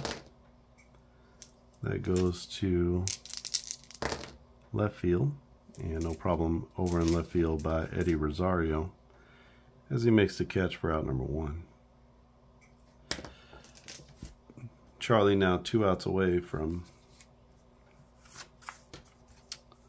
a complete game. Soft Morton's card, 6-12 against a lefty is going to be a strikeout. Remember, he has those bigger strikeout numbers against left-handers. We give him a +1 for the strikeout. Can't go below 0, so you can't charge him for the batter, but you can give him that +1. Charlie against righties is a -4. Minnick is a -1. So we look on Mendick's card. A 059 will be a grounder.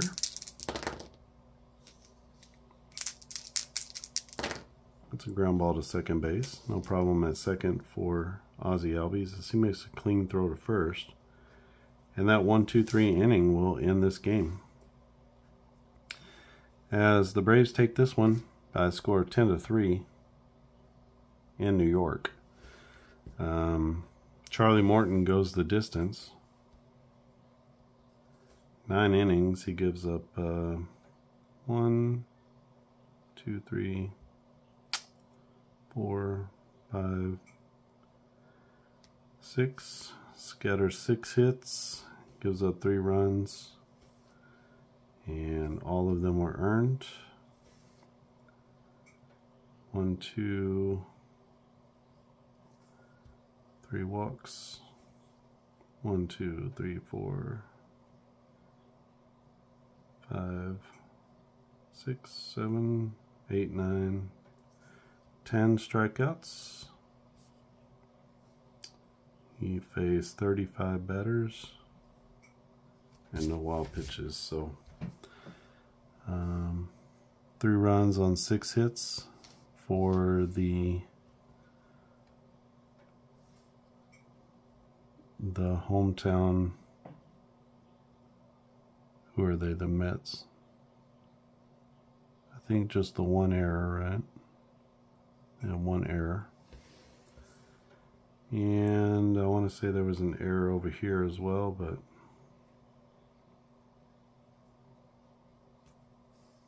no errors for the Braves on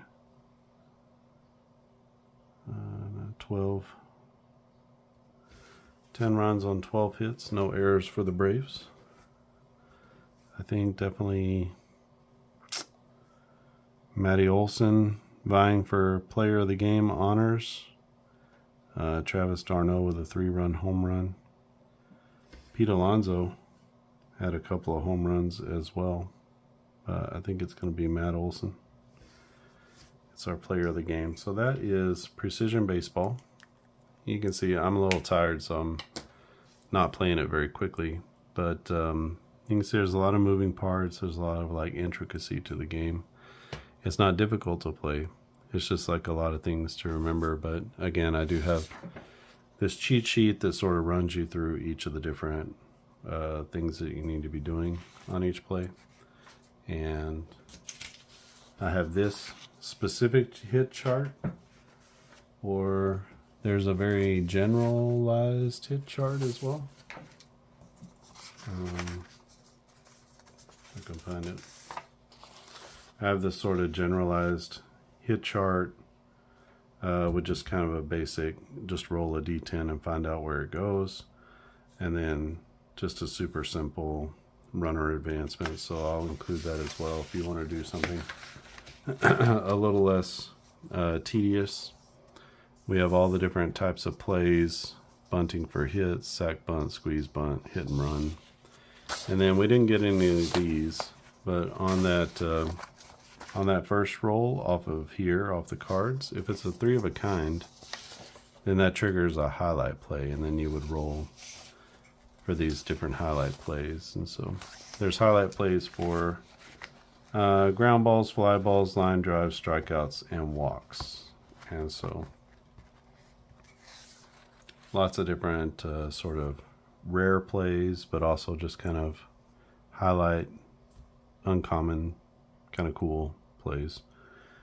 And we didn't do really there's no line drive. Runner advancement on line drives, where you can, if it's on the infield, then you'll have to roll for a double play.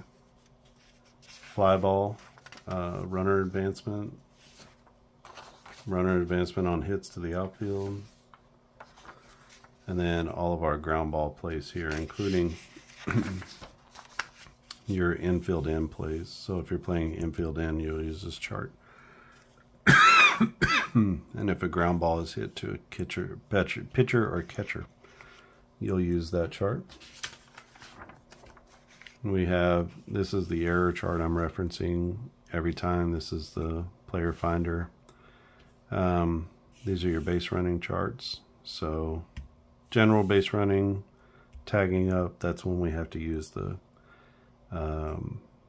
base runner's running rating. The run rating is here. the purple. So we'll use this for that. And then if you're stealing second, third, or home, you just reference the player's appropriate range for his steal rating. So a steal of 1, if we wanted to steal home, is here in this column. So a pretty good chance actually of stealing home.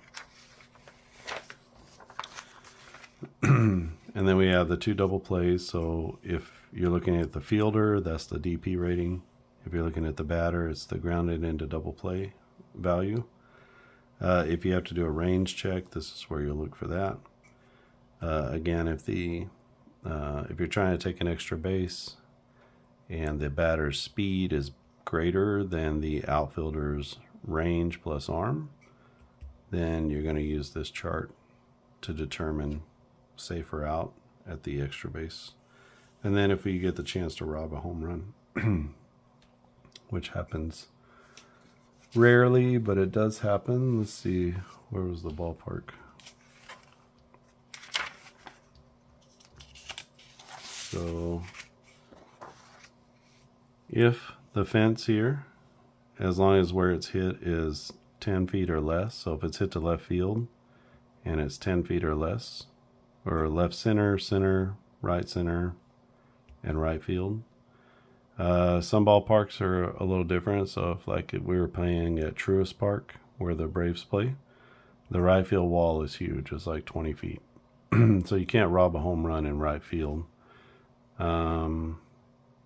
Maybe the same in right center, but in center field around to the left field wall, you are able to rob a home run because the wall is shorter. So you kind of notice that with some of these other ballparks.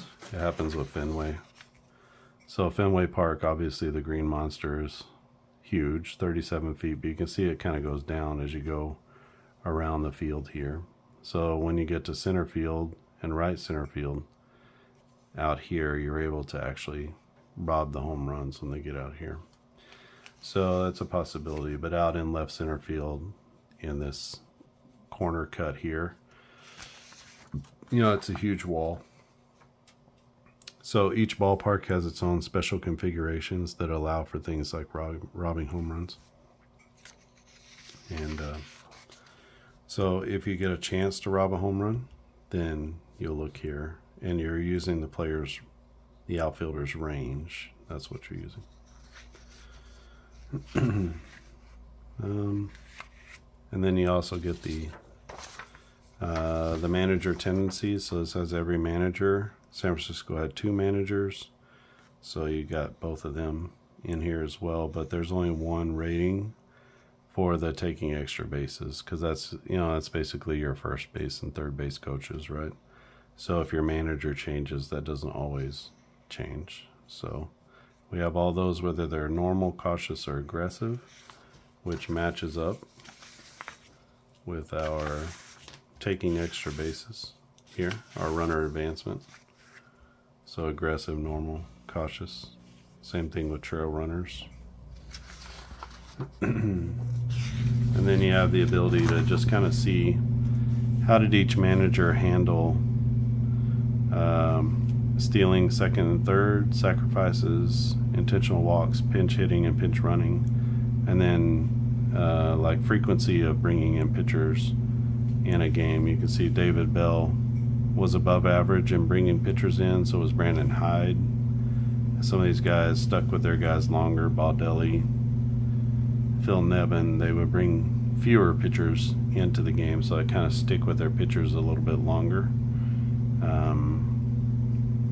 And you can see plus is many, plus is above average, the little circle is average, 1 minus is below average, and 2 minuses is very few. So in terms of like pinch running, so Dave Roberts didn't bring in very many pinch runners. So if you want to try to play the game kind of like the manager would have played it, you can take a look at that and try to shape the way that you make substitutions and things like that, way you steal bases. You can shape that around the way that the manager did it. And then of course you get the cards, and you get this this sheet here, so you can use it for your home and away lineups. And then again, you get a reminder under there of like what to do with the stamina, and then, you know, this will be your stamina rating, and you can just make it go down or up depending on the situation. Helps you keep track of everything rather than trying to keep track in your head or something like that. So all these things are going to come with the game, plus like I said, every batter who got at least 10 plate appearances. Actually, it might be every batter, I can't remember. But I think it's everybody that got at least 10 plate appearances. And then every pitcher that faced at least 10 batters, you're going to get those players. So that should cut out a little bit of the riffraff. One of the problems that you run into is that when you get into some of these numbers here, some things aren't filled out very well because those players just didn't play very much. So you get some of these guys, you know, Danny Young pitched 8 innings. Thankfully he's filled out, but this guy, you can see Daysbell just didn't pitch very much. Derek Rodriguez got 2/3 of an inning total. My guess is he got into one game. You can see his numbers they get pretty lopsided when they don't have enough innings, enough plays, you know. So gets a little bit lopsided there. He did pitch 2/3 of an inning and got into a game. So that is the game, and like I said, I just gotta continue working on some of the marketing stuff, putting the game guide together, and just getting the game ready for production. Otherwise, I think the game is finished. It plays pretty well. I don't sound very excited about it, but it's because it's late at night. But the game is a lot of fun. I mean, it's a little tedious, but if you like figuring your way through a game, I think you're gonna really like it a lot. There's a lot of things for you to manage and to choose from, and a lot of numbers and a lot of things to just kind of evaluate as to who do you bring in and when, and what situations do you bring them in.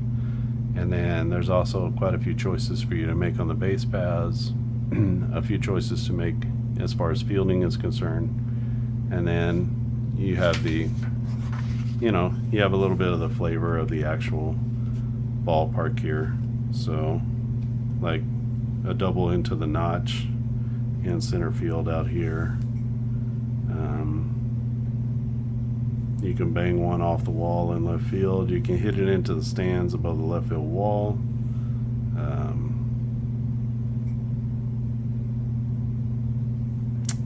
And then just, you know, if you're hitting it into the bullpen, that kinds of things. Off the light standard in left field. So that's kind of a fun one. You hit it off the light standard. So there's some ballpark specific things about each of these ballparks.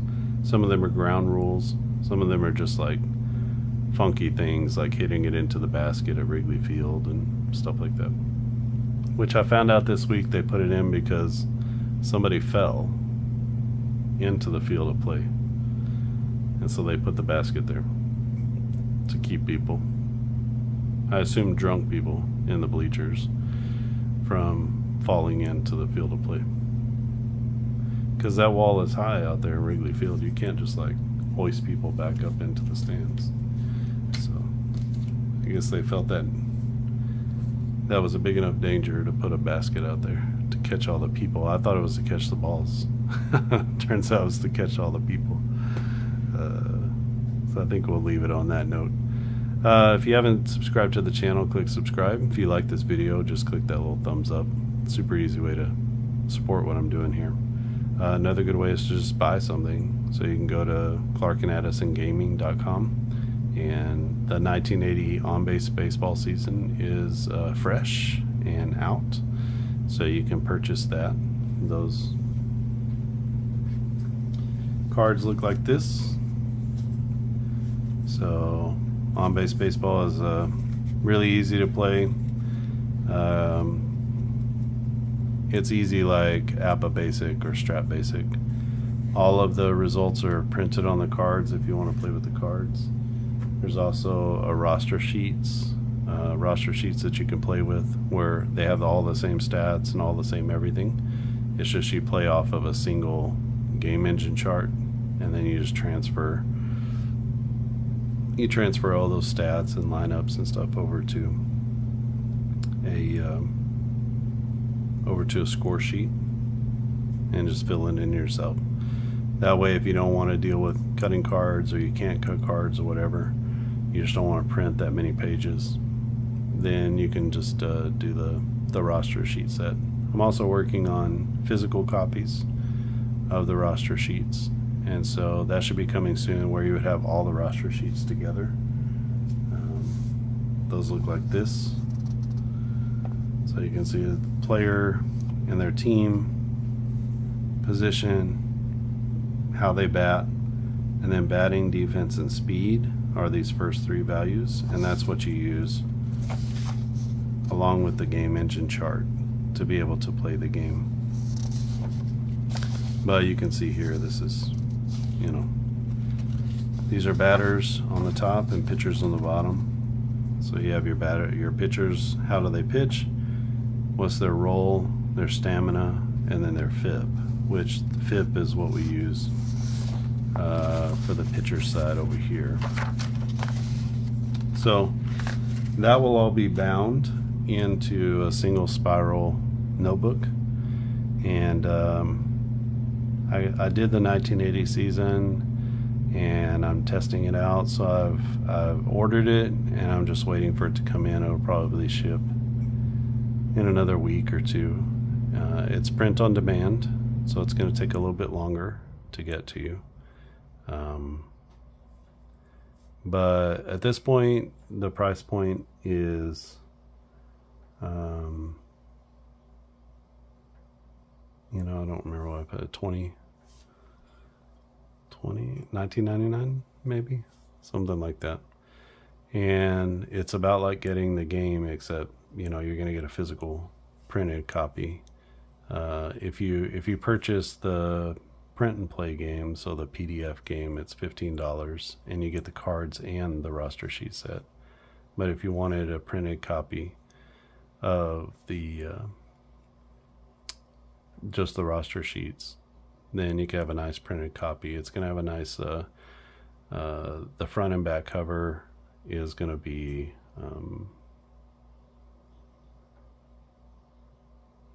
like a sturdy 110-pound paper, and the cardstock, and then the internal pages are going to be like premium paper, and then you'll obviously be able to flip it all the way around, because it's got a spiral binding, and the spiral binding should be really strong and keep it really well. That way you can keep an entire season just right there in one place, and won't have to print anything. It'll already be printed for you on good paper. So I'll show you that whenever it comes in. Probably be another couple of weeks before it comes in, but I'll make sure I do a video showing that. I'm using a company called the Game Crafter, which is what Pocket Pennant run. Craig and Matt, they use the Game Crafter for the components for Pocket Pennant run. So they said they've been very pleased with those components and with them as a printer. So I'm going to try them out as well, and I think it'll be I think it's going to turn out really nice. Hopefully I did it right with the pages and the, you know, the back and forth, but we'll see if it is. You don't get like a proof or anything like that, so I'm basically buying the proof, and we'll see how that goes. All right, I think that's it from here. Thanks for watching, and I'll see you again next time.